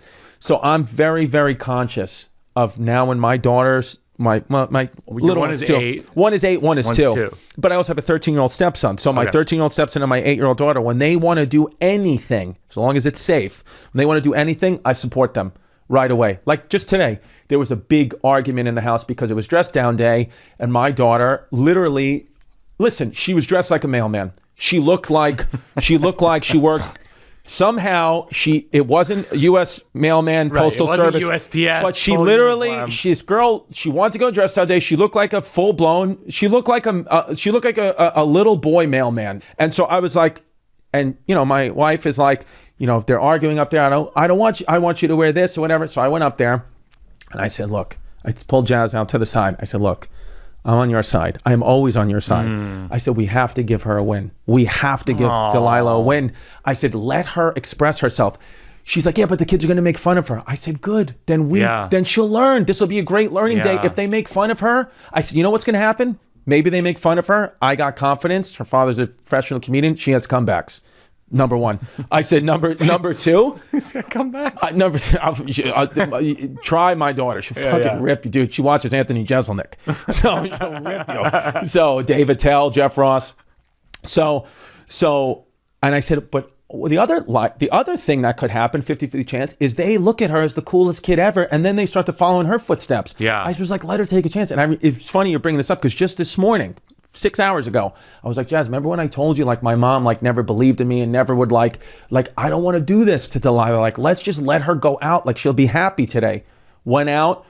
I swear it was like a blessing. I'm so happy. We were a little late. We were like 5 minutes late for school. So normally, like, the kids are just going in, but when you're late, you have to ring the bell. So we ring the bell, and a teacher came to open up the door for her. And I was like, oh, hey, I'm here with Delilah. And she was like, okay. She goes, come in. She goes, whoa, cool outfit, sweetie. And then Delilah turned around and gave me a thumbs up. And I was like, you see, like I'm happy that I did that. And I know that my mom wouldn't have done that. And it's nobody's right or wrong. It's just she would have been like, I don't want my kid to get made fun of at all. Where I'm taking the opposite approach. I'm saying, be who you are, and you're going to learn now, like, what an amazing adult you'll be. If we've allowed you to express yourself as a child, you're going to be bulletproof by the time you're an adult, I hope. So that's one major thing that I've highlighted with trying to undo that my parents did, is like, just be it's harder than you think sometimes too, because and I try as much as I can not to say, even to my 2-year-old, not to say no. What I mean by that is, like, right now we're learning numbers and letters. So when I hold up a card and it's a 4 and she goes 2, I don't say no. I don't go, no, it's a 2, because I don't want her to hear that so much. I'll go 4. It's a 4. And then she'll go, okay, 4, So I try to think about that. I'm trying to do the best I can to educate myself on being a parent, because my mom and dad were great parents, truly, but there were no books back then. There was no internet back then. They would just kind of... There were books. Right. But do you think my dad can read? Between heroin and the books, you got some. Yeah. We got to fact check you on some of this stuff. Yes. Yeah. Heroin's bad, and there were books when you were growing up. I lived in a different world, man. Where did you grow up?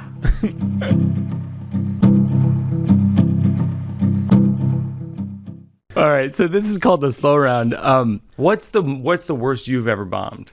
The worst I've ever bombed at the Comedy Cellar, in general? Ever. Okay. So in general, I bombed so hard once so again, taking it back to Caroline's. Caroline's Comedy Club is just where I was when I was in the Rest in peace.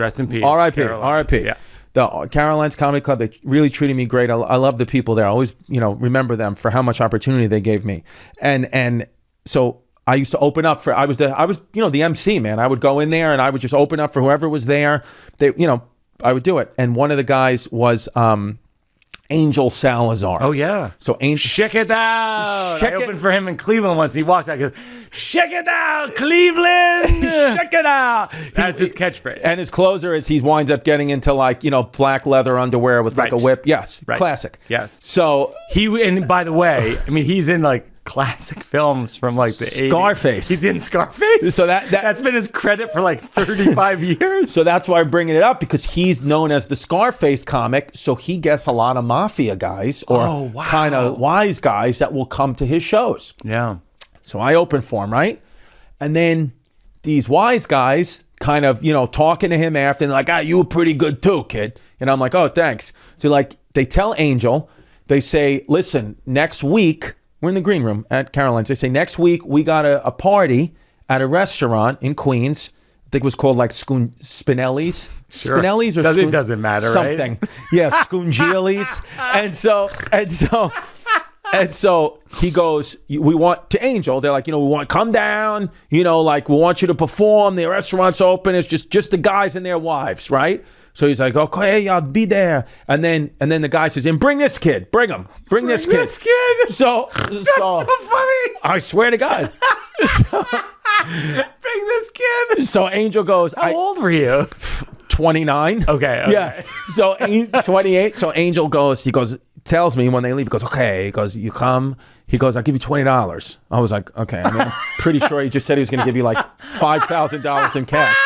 But I was like, so. I'm pretty sure he just said he was going to give you $5,000 in cash. I'm almost positive that's what he said. And so he's like, I'll give you $20. But what position was I? And I was like, all right, I'll be there. So I get to this restaurant, right? And, it's like, like a back room of an Italian restaurant in Queens. Like, it's what you think of it. It's I've played these before. Right. It's hard. It's hard. There's no stage, there's a microphone with like, a speaker that they bought at Best Buy. Like, it's nothing professional. There's no light. And it's just these guys sitting around with their wives in suits, just whatever, hanging out. No introduction. The guy says, who booked the show says, go up there, right? So these guys are getting their food and their pastas and their cakes, right? So I go up there and I'm, bombing hard, right? I'm bombing like you can't imagine. No laughs, basically. I mean, zero, nobody cares, people being like, what? Like, what is like, this? Yeah, what do you say? What? Yeah, I can't hear you. Like that. Yeah. So bombing. So I started to go into a little bit of crowd work, right? I was doing crowd work before in school. And so I started to go into a little bit of crowd work. And where you ask the audience, where you from? What do you do for a living? That kind of thing. So I don't actually now remember what I said, but I talked some guy's, mafia guy's wife. I said something to her, like to the effect of like, how's it with this guy? Like, kind of making fun of the husband. And then they weren't laughing, but there was some energy in there. And then I felt the energy come out like that. And I even saw the guy who booked the show look. I see people looking at the man I just spoke to. And then I see him just staring at me, like just fully staring at me. And I'm like, and then there was a guy sitting behind him who was with him. Like it was this guy, his wife, and then a third guy who was a part of their table, but sitting a little bit back. I come later to find out it was the man who I had offended was one of like the local mob bosses there. It was his muscle. And this was one of these guys. I don't know if you've ever seen these guys. You could see his muscle definition through his suit. Yeah. So through his suit, you could see it. Yeah. And, head like a Frankenstein head. And so I swear to God, I go, I'm going to bring up Angel Salazar. I'm going to bring up Angel Salazar. And I swear to God, there's no energy, like nothing. Like no music, nothing. And you hear Angel coming and goes, check it out. Like, how he does, walking, right, with his fucking, check it out. With like a boombox. Yes. Right? Doesn't he come on with a boombox? Yeah. He's like, check it out, going out. And people are just like looking at him and they're still kind of like looking at this guy. I had no idea who I offended. So I'm walking and I'm about 5 feet from the door and the muscle guy grabs me by my shoulder and puts his elbow in my chest. And he goes, you thought that was funny? And I was like, I'm sorry, man. I'm just like doing comedy. He goes, you thought that was funny? And I swear to God, pulls out a knife. No. I swear, the tip of a knife is at my throat. He goes, how funny would it be if I cut your Adam's apple out and fed it to your mother? I was like, I don't know if that's appetizing, but I was like, it's a direct quote. And I was like, okay, that's a little strange.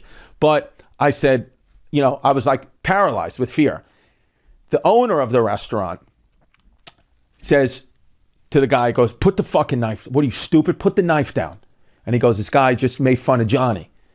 He goes, put the fucking knife down. So the guy puts a knife down and he goes, I ever see you here again, you're fucking dead. Oh my God. So I'm like, okay. So then the owner puts his arm around my shoulder. He takes me through the kitchen, okay, because the door was right here. Takes me through the kitchen.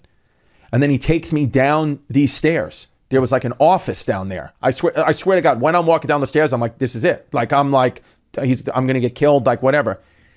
He goes, I'm fucking sorry about that guy. Oh my God. He goes, listen. He goes, he's a wannabe. Okay? Oh my God. He goes, he's a wannabe. He goes, the bottom line is a real guy, you would have been done. Oh my God. He goes, they're wannabes. He goes, here's the thing, right? He goes, what did they say we were paying you tonight? I said, Angel said about $20.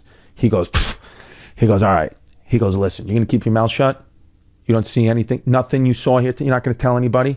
I said, no. He goes, let me give you some money. Pulls out a wad of cash. He gave me like $1,500 in cash. Just bang on the table. I had maybe, $180 in my bank account.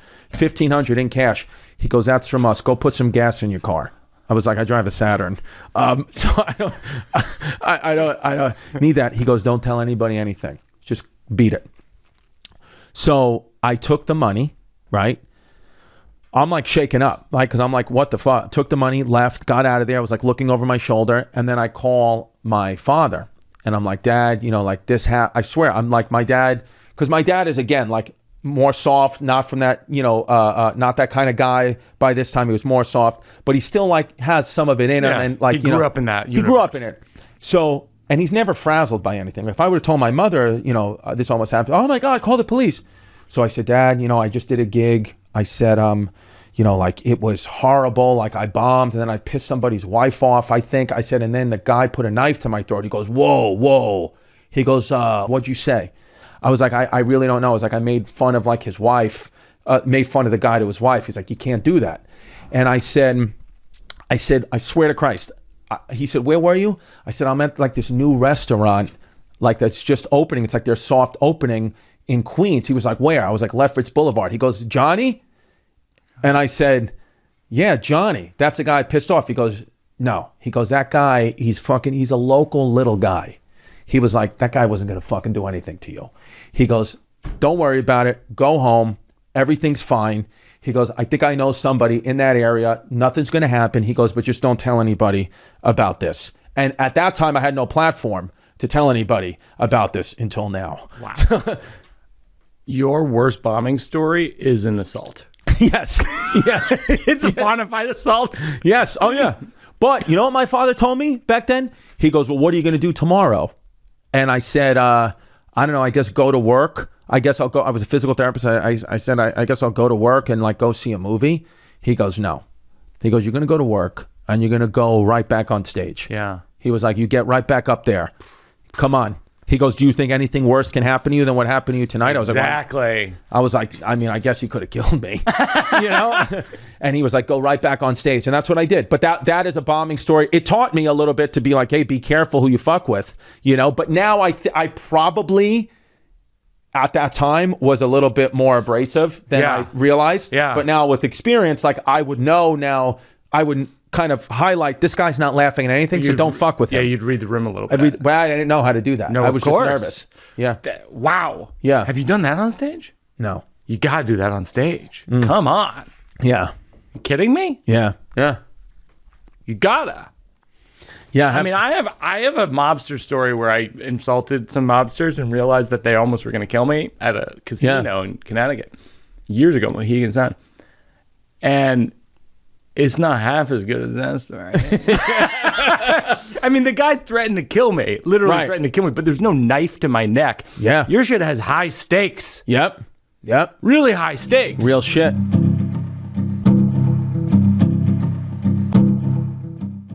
All right, couple of new jokes I have. Okay. I don't know if they're anything. I've been I've done this a few times on stage, but when you're married, people always are like, how do you like marriage? And I think it's a very general question for a specific personal experience. I feel like saying like, I like my wife. I'd hate to be married to your wife. That seems awful. That seems like a debacle. This is going well. You got sort of a gas station McDonald's. I got a freestanding Ruby Tuesdays. Ruby Tuesdays is a good one. Yeah. Yeah. But I've been trying to get that to work because, and maybe as a jumping off point into the specificity of life and existence. Which is like, people always ask you general, how's your life going? How's this going? How's your wife? How's your marriage? Blah, blah. And it's like, well, you couldn't possibly answer. Right. Yeah. You know what I mean? Because there's so many, that's such a loaded question, because it's like, yes, I am very happy and feeling fortunate, but it's also like, there's a stress induced thing just getting my kids to the school on time is like a full on like race. My blood pressure might be 250 over 150 in those 10-minute spans, but like the rest of the day is pretty good. No, I had the same thing this week. Jen sprained her ankle. And you know, my daughter has some version of the flu where it's creating pain all over her body. She can't really walk. My dad's in the hospital. He had a stroke. He fell ill. And people are like, how's your life? I'm like, it's pretty good. It's pretty good. I'm doing my best. Like a lot of my day is like pure hell. Yeah. And then you have a moment where you're like reading a book for 45 minutes. Yeah. Oh, this is nice. Yeah. You know, I'm in my home with my family. Dude, it's like one of those things where it's like, listen, you know, people don't, you know, can't have kids, whatever, I, you know, feel for them. But like, if you don't have children, if you're like, you know, in your 30s or 40s and you don't have kids, fine, whatever you want to do. But you got to understand, like, you're living such a radically different life than me. Like I remember there was a time, my friend, no kids, he'll call me sometimes and like go on and on about his life's problems, which I'm at times like happy to do it. But a lot of times like, dude, I got the kids. Like, dude, I don't know, you're 40 years old. You got to just figure this shit out. I can't help you, dude. Yeah. You have all day to think. That's a tricky one. Yeah. I remember there was a guy, he was like really needed help, like life advice. And I'm talking to him, giving him my time. And then I looked over and she was 7 at the time. My 7-year-old just was thinking it was funny because she didn't realize that it was on. She was sticking her foot in the NutriBullet. And I was like, oh my God. So I had to dive and unplug the NutriBullet. And, you know, oh my God. yes, like What? I'm literally giving this fucking idiot like he quit his job because he like, you know, listened to podcasts about being an entrepreneur. And I'm like, dude, I don't know. You had a good job working for UPS. My kids are going to cut their toes off. Like, you have to figure this shit out. You got to do that as a bit. Have you done that on stage? No, that's more new. Okay. I thought we were in the new joke part. Yeah, okay, we are. yeah. That's good. Yeah. I think you have a very unique ability in relationship to like who you are off stage and who you are on stage to play those against each other in a way that like bobs and weaves with the crowd. So in other words, like today we're having like a relatively real conversation about like you know, our parents and our kids and our wives and all this stuff, and it's like, and then you can go into, you know, a completely absurd bit about the mafia and for opening for Angel's House or whatever, and then you can come back to you know, all we have is this moment right now, and this is what I care about. Let me tell you what I care about, and then also this other stuff happens. Right. And I think you have as a comic and a person, you have a unique ability to like do both of those things. Well, that's why I told you when I texted you, I was watching your show I was in Phoenix, and I'm so inspired by your work because I'm like, you know, the thing that I know that you know about yourself is you know that the funny is coming. You will start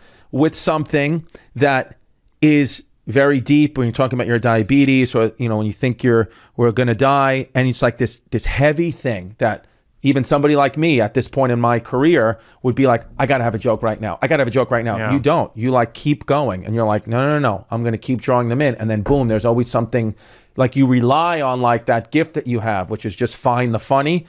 Because I'm still at a point where I want to do what you're doing. I really do. I keep telling me I want to do that, but I'm like, joke every 5 seconds kind of thing, you know? Right. I think a lot of it is from the last 2 specials. It's like things in my journal that are definitively not funny when I write them down. Wow. You know what I mean? It's like my journaling really follows the paradigm of the comedy tragedy plus time. Like I write my journal when I'm sad, when I'm angry, when I feel terrible about something, and then I'll look at it like 3 months later, 6 months later, and I'll be like, that's actually pretty funny.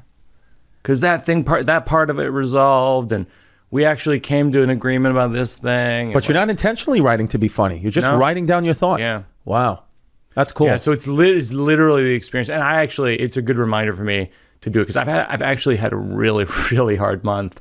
And between like some stuff with my folks and stuff that's been really, really hard. Right. I have to remind myself, it's a good reminder now to do that. Right. Because if I don't do it, like that's the gym for me. Right. Like writing my journal is going to the gym. Right. You should go to the actual gym though. You think you're saying that staring at my body, my upper torso? No, you look good actually. No, you look good. No, you should go to the gym. No, but like if you want to go to the gym, I could get you in the gym. No, I'm telling you, you should go to the gym. I could get you into the gym. No, you actually do. You do look good. The other special you were making fun of your weight, but you look better now. Oh my gosh. There was a all right, I got one other joke.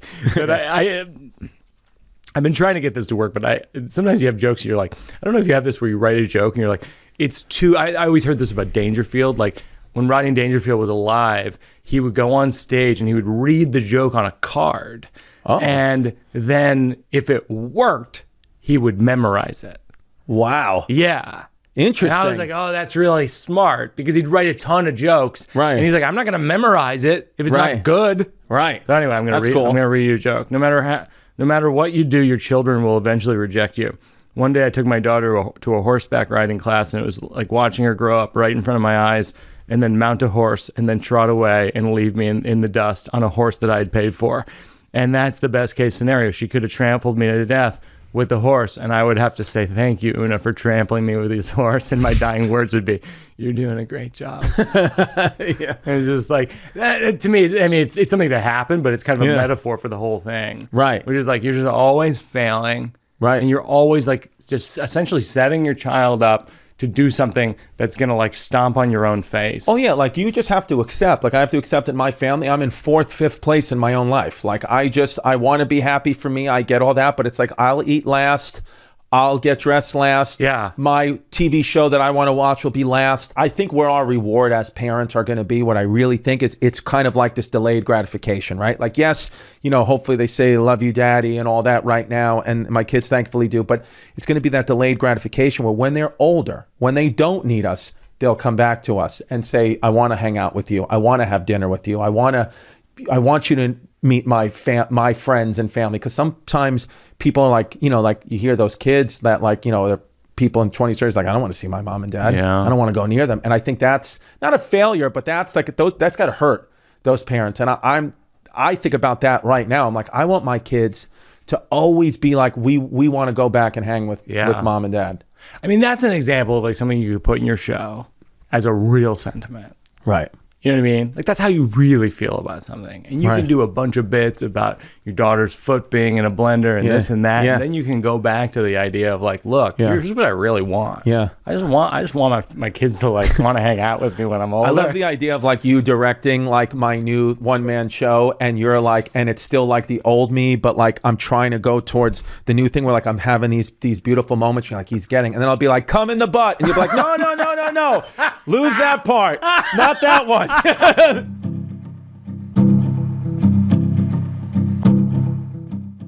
So the last thing we do in the show is called Working It Out for a Cause. Is there a nonprofit you like? So the nonprofit that I like the most, kind of connected back to the 9/11 story, is the Tunnel to Towers. Steven Siller, he was a firefighter.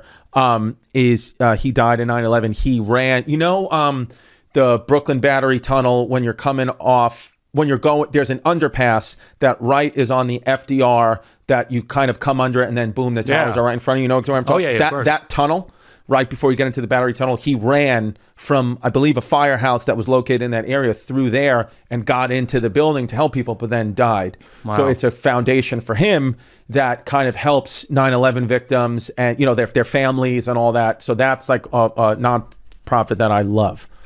Well, we're going to contribute to them. We're going to link to them in the show notes. And thanks, Chrissy, for coming on the podcast. Thanks for having me. I was busboy with this other guy who was at Tufts, and I remember saying to him, "We should have busboy Olympics." We should have the busboy Olympics, and we carry like trays and like glasses full of water, and he was just like, and then a couple of days later, we're talking with someone, and everyone's ripping into me, and the guy goes, "Yeah, and this guy thinks we should have busboy Olympics."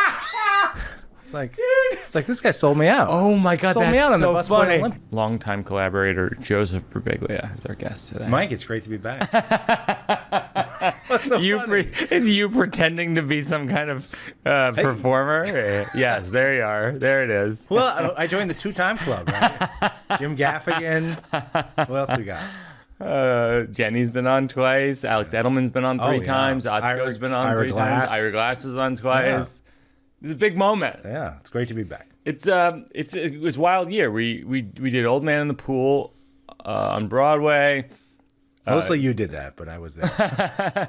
No, but you worked on that a lot. I did, yeah. Just to give context, Joe and I have been working together. I'm gonna say 20 plus years. Well, we've been working in official capacity 18 years. 18 years. 2006. But basically, 17 years. Since the moment I started doing stand-up, which was about 25 years ago in college, Yeah. we were on the phone talking about jokes. Yeah, beating it out. And here we are again, except today, talking about jokes and stories about Christmas. Yeah. Particularly because and also I think maybe skiing, because there's 2 tours that we're announcing. One is the Boston Christmas Parmesan shows at the Wilbur Theater, where I'm gonna tell some Christmas stories, but also like it's just a new hour of stand-up. And then we haven't officially named it yet, but it's the Joe Birbiglia Goes Skiing, Mike Birbiglia Does Comedy tour in Colorado in March. I'm all in. And my wife is confused. This came out of an idea. Okay. I think it's sort of a funny story, which is I was performing in Salt Lake City in the spring. Yeah. And then Yes. which we sometimes call you America's guest. Yeah, okay. Because sometimes you'll invite yourself along to trips. Right. That's something you do. But in this case of Salt Lake City, what happened? I don't recall. I slow rolled it. What do you mean you slow rolled it? Because you booked this date on a Friday in Salt Lake City in March, which is absolutely the perfect time to be out skiing in Utah. I mean, it's ideal. And I didn't want to be pushy or suggest. So I slow rolled it until you said, why don't you come along to that one, and we'll after the show we'll do some skiing. What do you mean you slow rolled? I didn't ask to go on that trip. You invited me. I waited until how I is was that invited. even slow roll? Wasn't that a slow roll? I played it cool. I didn't push myself in on that one. So in other words, you didn't jump the gun, and the moment I booked Salt Lake City, you go, hey, that'd be a perfect one for me to go on. Correct. There's some mountains there. Right. Yeah. So it worked out. So I was glad it was your idea, and I really wanted to go also. Right. Because in the past, like, for example, there was a trip that the Bob and Tom radio show did to the Bahamas, and you were like, I'd like to come along. Yeah. And like, there's been trips. You're like a professional vacationer. Yeah. So anyway, that's how we came up with the idea. I say to Joe, I go, here's what we should do. Next year, we should come to Colorado and plan a tour of Colorado. And then we'll ski, and we'll call it the Joe Birbiglia Goes Skiing, Mike Birbiglia Performs Stand-Up Comedy Tour, because people will think that's funny. The way that this is, us talking about this now is pretty funny. It's ridiculous. Yeah. And also, like, that's one of the things I like most about the fact that we have our own company. We started this company like 18 years ago. We can just decide, like, that's the name of the tour, and then it just is. That's right. Like, there's no corporation. I know. There's no running it up the flag. There's no flagpole. There is no flagpole. You are the flagpole. I'm the flagpole. I'm the flagpole. We're all kind of various heights on the flagpole. So we're doing Christmas Parmesan, and we're doing Joe Goes Skiing. You're getting a little more strategic with your tour booking. Sometimes I have to remind you, let's not book a week in Chicago in early February. Yeah, or Fargo in Minneapolis. Yeah. Hey, the highway's frozen. Oh my God, you're bringing up a funny story. Years ago, I did a show in Minneapolis, and then I think the next day was in Fargo, North Dakota. And I didn't really think that through. and the highway was fully frozen. Yeah. And we were driving, I think probably 4 hours or so. Yeah, we had a 2-wheel drive Suburban. Yeah. Which was not ideal.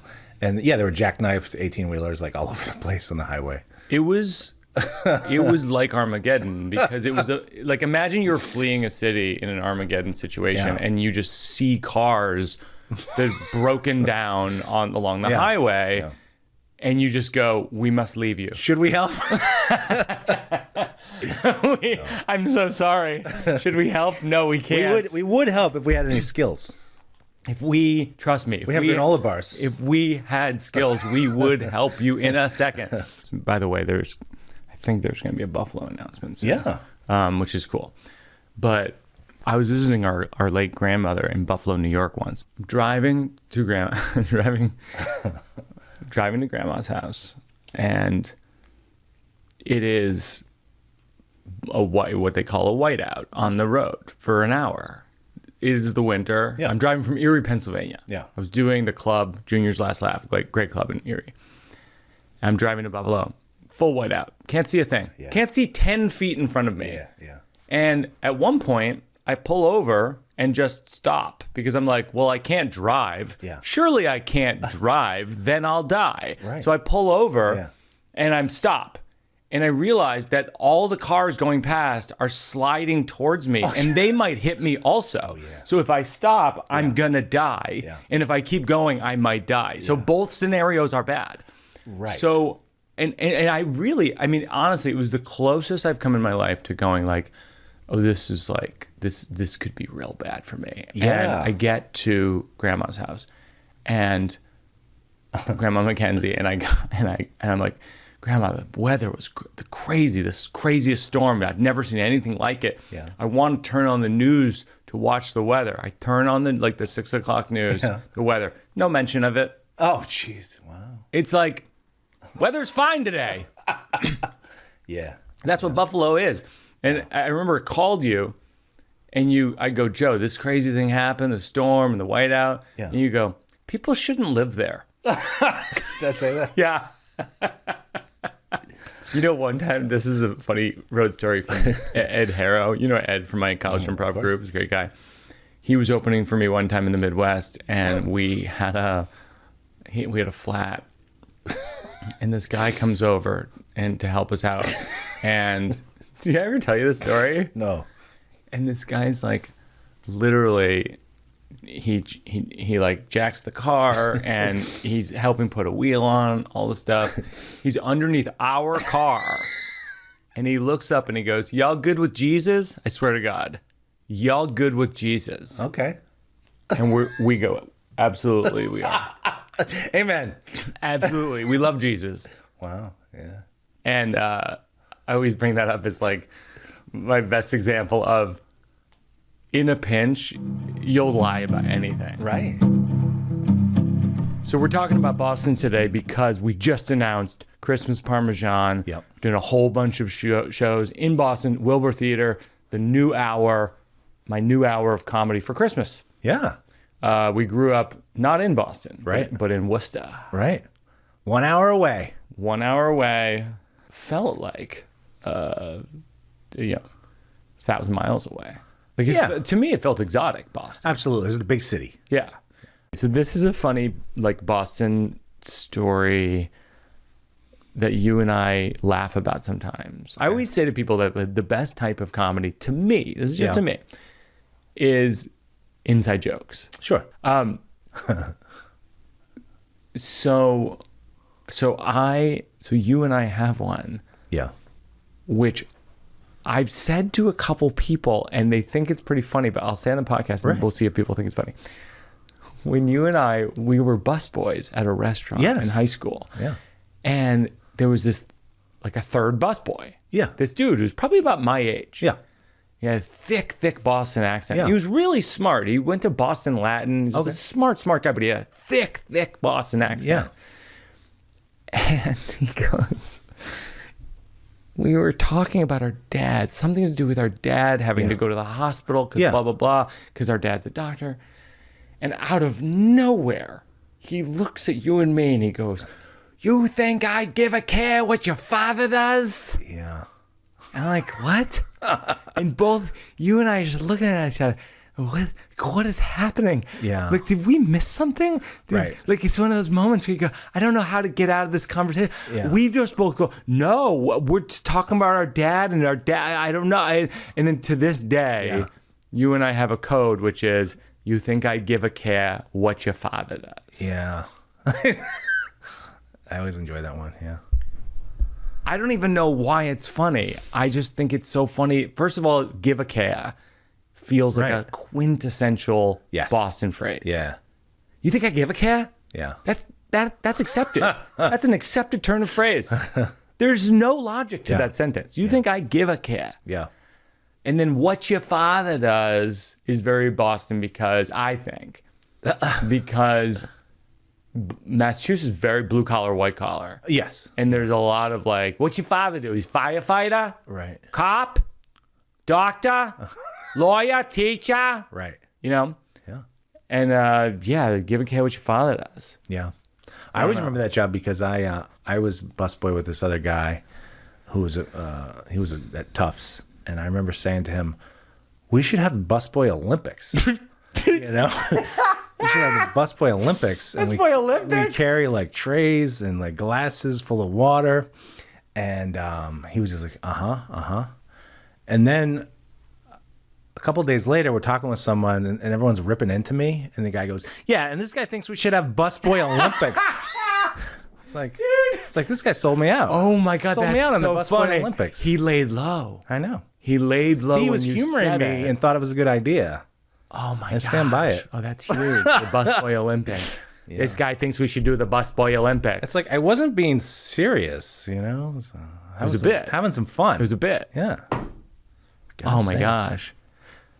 I remember that restaurant where we waited tables. I loved the rolls at the restaurant. Yeah. Like they had these white rolls that were good like rolls, yeah. They almost looked like little baseballs Yeah. or something. Yeah. Like they're so like nice. Like Yeah. And I love bread. Yeah. Like, to this day, like I love bread so much. Yeah. And when I discovered that the tins of rolls, because we would bring rolls in baskets, and we'd open the tin and they'd be warm. Yeah. And I would just stuff I'd have like 8, 9 rolls, and then I'd go out and bring people their rolls. I'd be like, everybody wins. I can one up you there, Mike. So that was like a seafood restaurant, right? Water. And people would order baked stuffed lobster. Yeah. Right? But a lot of people would order lobster and not know that there was lobster meat in the tail of the lobster. Oh my so we would God. clear. It was like $65 dish. Ridiculous. This is outrageous. So we're clearing tables, me and my friend Graham, and we're bringing in these lobsters and just ripping the tails off right by the dishwashing station and like eating lobster tails and then throwing the rest away like on the spot. That's absurd. Did you ever do that? No, I don't like. I first of all, I wouldn't. I don't think I would do that. Yeah. Second of all, I don't eat fish. Would you drink a Heineken the person had only one sip of? Is that something you did too? It's one sip. I remember. Oh yeah. There was a guy at that restaurant, and his name was Chuck. Remember this guy? I know Chuck. Yeah. Yeah. He was a professional waiter. Professional waiter. He's probably in his 40s, and we were teenagers. Yeah. And he would be there in Cape Cod in the summers, and then in the winters he'd go to the Caribbean. He'd be a waiter in the Caribbean. He just liked to be where it was nice, Natural server. and I loved him. Yeah. Nice guy. Yeah. And the reason I remember Chuck so well is that my first night on the job, I was putting water on people's table, and I was watering their glasses, right. and I dropped the pitcher of water on the table. It shattered glass. Oh, wow. Between a couple on a date, a candlelit dinner. Awesome. And they were wet, and there were like glass all over. I mean, it was awful. And Chuck runs over and he helps out. Yeah. And he like cleans it up, and it was so professional. And we walk into the kitchen together, and I'm like almost in tears. And he goes, "That was so fucking funny." He goes, "Did you see the look on their faces?" Yeah. That was fucking hilarious. And I was like, awesome. I love this guy. Yeah, he's a great guy. There's a funny memory that I was thinking of today about Boston. The Comedy Connection, which is the Wilbur, used to be at Faneuil Hall. Of course. Remember that? Yeah, and I was talking about Faneuil Hall. And we used to grow up going to Faneuil Hall. And when I got out of college, there was a Comedy Central competition. Yes. It was called the Laugh Riots competition. Yes. Eugene Merman was in it. All these Boston comics were in it. Yeah. And $10,000 for first place. was it really? Yeah. Oh my gosh. Yeah. So I was going to enter. It was New York, Boston, Chicago, LA. There was like 10 of them. Yeah. And I go, this is so crazy. This is like, no, this would never happen in this era. This is like 2000, Right. 2000, not even 2001. I just graduated from college. Yeah. I'm going between living in our parents' house in Massachusetts and living on our sister Gina's couch in Brooklyn. Yeah. In Carroll Gardens, Brooklyn. Of course. I'm going back and forth, and I call Comedy Central and I go, "Hey, I have a dilemma. The contest that you have is in Boston, and it's also in New York. Yeah. and I don't know which one is the right one for me to enter in. Yeah. And the person on the phone said to me, "You're going to want to enter in Boston." There's basically like 20 entries. Yeah. And New York has like 1,000 entries. Wow. So I entered. Loophole. I entered in Boston. I got into the finals. They were at Faneuil Hall, Comedy Connection. And then the winner was Eugene Merman. Eugene won that? Yeah. He won, and then he went to the national finals or whatever it was. Oh. And then all the comics backstage were like, "It's fixed. Oh. Eugene Merman knows the people.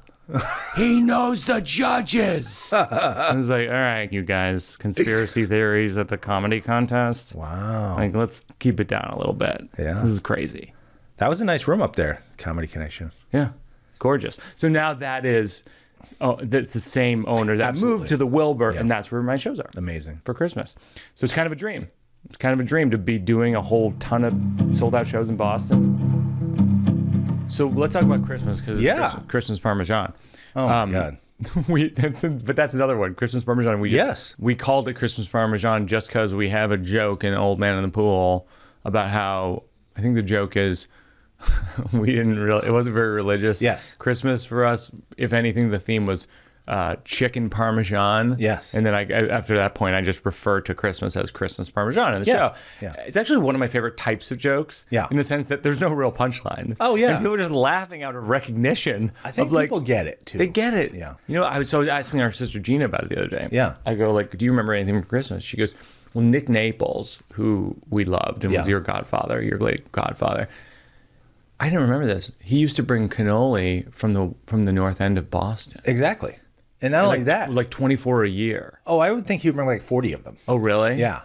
And they were amazing. They're fantastic, but at the same time, like cannoli's not something everybody likes.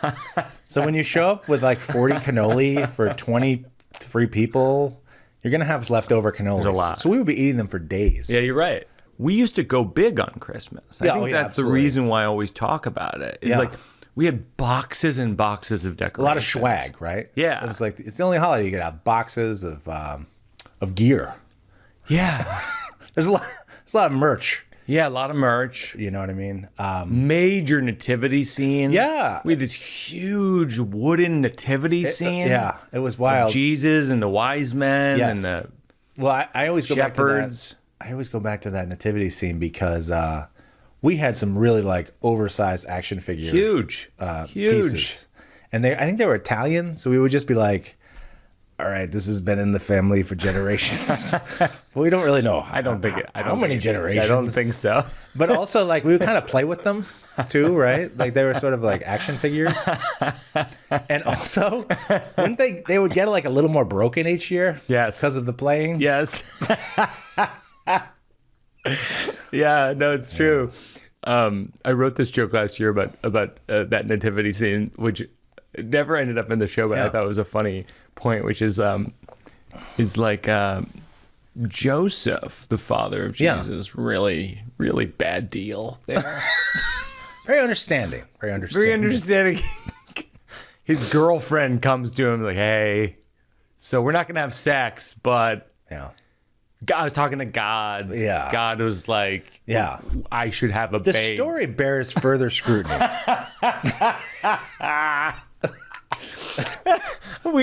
We can't have sex. Oh, so where's the baby from? Well, God put the baby. Yeah. So you had sex with God? Sort Yeah. of. I sort of had sex with God. I don't remember it. Yeah. So we went big on Christmas, but Yeah. then in our 20s, our mom, who's like a very serious, kind Christian person, takes the whole thing very seriously. She's like a model kind of religious person in a way that I very much respect. Yeah. It's not the way I've gone, but I respect. She decided consumerism and Christmas is too much. Love it. Everyone can give each other a gift. Everyone, you know that this is going. Everyone can give each other gifts. It must be less than $5 in value. $5 in value. Yeah. Can anyone raise your hand if you can think of a gift Yeah. that one could purchase. Yeah. Should really pull the e-brake on that thing. Because, we really did have these 1980s excess. The theme of Christmas in the 1980s Yes. was a bit of excess. Absolutely. At our joint. Yeah. Right. Yeah. And so, yeah. So it'd be like bars of soap. It'd be like Christmas cards. And would you remember your favorite gift? Well, I was a bit of a sleuth and a shark with gifts. Yes. In that I knew all of our parents' hiding places for gifts. As some Yes, kids I do. remember when you showed me this. Yes. I actually remember very well. It was like a loss of innocence. You showed me where you basically go, "Hey, Mike, Santa Claus doesn't exist." I'm like, Yeah. "What do you mean?" You're like, "Come right this way." And I'll show you the workshop. you pushed aside. You pushed aside like a huge hutch. Yeah. And then you opened up the wall. Yeah, to it's a where- door. It's a doorway. A little. Yeah, I know what you mean. Like a compartment. It was a compartment. It wasn't a door. Correct. It was inside the wall where there's insulation. Yes. And like bare wood And treasures. and treasures and all the Christmas presents. And you're like, "Mom and Dad or Santa Claus," and you just drop the mic. And it was a huge loss of innocence for me. Sorry. Because it was not unlike like being John Malkovich or something, or The Matrix, Okay. where you're just like, I thought that's where a chest of drawers and a Yes. mirror Yeah. was. I thought that's where that is. There's more to the story. And then you're like, let me push this chest of drawers and mirror aside. Yeah. Here are all the Christmas presents that you thought were about to be given to us by a fictional thing called Santa Claus. Oh, yeah. No, but I mean, I was like 10 or something. Yeah, I you were wasn't, ready. You were I was ready. ready. Yeah. I can remember knowing so much about our gifts at a certain point that I had asked for the Nerf pool set. Right? Okay. And I had found it, but then Santa forgot to bring it on Christmas and having to tell my mom, "Hey, I'm pretty sure Santa also got us a pool set. It's in the trunk of your car." And our mom would just be like, "Oh yeah, you're right. That's in the car. Let me go get Oh my gosh. Can you recall like your favorite gift or outstanding gift you received in your life? So I always remember when I was about 13 years old, 14. We got a Duffer, which was our Kerry Blue Terrier. Yeah, which was a dog. fantastic dog. Yeah, So yeah. that was very special. But one in particular, I always recalling. It didn't occur to me until years later. Is when I was 10 or 11, I got this Star Trek spaceship kind of thing, Okay. which made a really loud beeping noise. Okay. And I absolutely loved it. And I ran around the house for hours, and I could tell that it drove our parents crazy. So which made it even that much better. And I remember that afternoon of Christmas Day, it disappearing. and I just absolutely could not find it anywhere. Yeah. And it was gone. And it wasn't until a year or two later I thought, I know where that damn spaceship is. My parents threw it in the garbage. Oh my God. Right? That stands to Exactly, reason. that's exactly what I would have What done. you would do. Yeah. Yeah. Yeah. As a parent. This is a joke I read about Christmas. Everything you need to know about Christianity is summed up with Jesus and Santa Claus. Jesus is a painfully skinny socialist with no belongings. Santa Claus is a fat capitalist glutton who eats your cookies and hands out shitty presents made from China. Jesus is like, this is a parable, and Santa's like, pair of what? Better be a pair of cupcakes because Santa likes to eat. By the way, do you mind if I take a nap on your roof? I'm drunk. Yeah. That's all I got. Right? But it's true. It's like Yeah. it's bizarre that the holiday is based on this socialist man, Yeah. Jesus, if you believe in that, and then the fictional fun man is Santa Claus, Right. Who's just like the epitome of gluttony. Yeah. The church never really tries to reconcile that. No. And then I also wrote down that our daughter doesn't believe in Santa Claus. But we were FaceTiming with her cousin, and her cousin said, "What did you ask for from Santa?" And she looked at me and Jenny and winked. like she's in on it. Wow. By the way, I think she's a little on the young side for winking. Winking is basically like saying we're both lying together. Right? That's So it's like we won't lie to our daughter about Santa Claus, but it forces us to lie with our daughter Yeah. to other kids about Santa Right. It makes you Claus. complicit. Both Jenny and I, we don't really believe in the lying to the kids thing. Right. Like, I don't get the upside. Yeah. How long did your kids don't believe in Santa, right? My children are 16 and 14. Correct. So you didn't I have would to, be alarmed. there would be no reason to say it like that. Have you seen a picture of my kids lately? Son drives. But now I'm working on the new hour, which is tentatively, I've never said this on the show, tentatively titled Please Stop the Ride. Yes. Because it kind of incorporates some elements of the Scrambler story Yeah. and some flashbacks to childhood. And how do you think it's going so far? Great. We talk about it all the time. Yeah. It's what we talk about constantly. I was listening to the Levittown performance. I thought it was great. I think you did a couple stints in Providence, and it was not night and day, but I think you could really see it move along the continuum and get a lot stronger in the second run of shows. What's your favorite stuff in the new hour? Huh. What do you like the most? I feel like you like dishwasher, doesn't wash dishes. I really like that. Yeah. And You're always like, this is you when I walk off stage. You always go, hey, why didn't you do dishwashers doesn't wash dishes? because it's a crowd pleaser. I love that one. It's a crowd pleaser. Yeah, it's fun. It's fun. And since this is working it out, just to bring people into the process of what we do is like a lot of times we'll just talk on the phone or on a Zoom for like a couple hours. What about this story? Yeah. What about this story? What about this story? And a vast majority of what we talk about doesn't end up in the show. Yeah. Like, that's what's crazy. I know. Is like probably for every show, for every old man in the pool, my girlfriend's boyfriend, thank God for jokes, sleepwalk with me, there's got to be 2-3 hours of jokes and stories that just don't make it in. Yeah, it's hard to throw away hours and days of work like that, but That's the nature of it. Yeah. But that, just to put it in context of like another creative we know and revere is Ira Glass. Always when he's doing This American Life, they have a wall just like this, a wall of stories that are for that theme for that week. Yeah.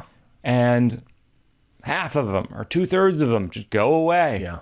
Yeah. Yeah. And those are like stories that people spend a lot of time on. Right. Hours and hours and hours. Totally. Incredible. They call that at This American Life on the staff. They call that killing a story. And they say they take a lot of joy in killing a story because it means that episode is going to be that much better. Okay. Yeah. And that's how we have to look at it, even though it's tough. Yeah. I mean, we have jokes where we're like, that's a great joke. It just doesn't fit in. I know. Doesn't fit in the hour. Yeah. But then a lot of times those come back later. Yeah. I feel like this will give people an insight into sort of how these shows arrive the way they do. The Old Man in the Pool and the new one and Sleepwalk with Me, my girlfriend's boyfriend, is like all these cards that are on the walls and stuff. Essentially, all of these things start as single jokes. Yeah. And then they become a story. And then they become a story sort of with an ending or a point of some kind. Yeah. And then there's maybe 10 or 15 or 20 of them. And then there starts to become like, that's a theme. That's right. This fits that theme. Yeah. This fits that theme. This fits that theme. And then all of a sudden it's like, oh, and then what if the whole thing is leading towards one main story? Yeah. And sort of the phase that we're at right now, which is like we just got tons of jokes and stories on the wall. So whenever like someone close to me like says like, oh, that story from the bus is an example of this other thing. Yeah. I'm like, oh, that's so great. Such a great point. I do like that story too. Yeah. The bus story. It was fun. Yeah, I liken it often to it's almost like playing a board game, like a categories or something like that. It's like it's about making connections. Yeah. And just like lacing it together. My contention about whether it's stand up or any kind of like storytelling, art, anything, is obsession. Right. If you're obsessed with the thing, then people in the audience will be obsessed with the thing. If you're not obsessed with the thing, you're nowhere. Right. I agree. They can't. And I feel like my obsession currently is some combination of like being married and realizing that so many things in adulthood are really analogous to childhood. I agree. I mean, one of the things about the show that I'm sort of grappling with. I actually said this to Ira Glass the other day because he saw a version of it. And I was like, I wonder if it's too much about like being married and having a child. And that's not relatable to people. Yeah. And Ira said, he goes, no, he is, so many people are in relationships. So many people have kids and so many people can see it through the lens of being kids. So like as long as your stories are well-rounded in terms of like seeing all the perspectives in the story, I think you're okay. The final segment is working out for a cause. Is there an organization you want to contribute to that you feel like would be good? Absolutely. Why not? I think in light of your shows upcoming in Boston, we should do the Greater Boston Food Bank. Yes, Greater Boston Food Bank. We always try to contribute to food banks. We've contributed to a lot of them over the years. And I read their mail they send. They really know how to stretch a dollar. Yeah. Like it's unbelievable what they can do, how many meals these food banks can create for giving $50, $100, whatever you can give. Greater Boston Food Bank. Thank you, Joe, for being on the podcast. Returning champion. I think we might see a third one in our future. Yeah, well, thanks. It's been fantastic.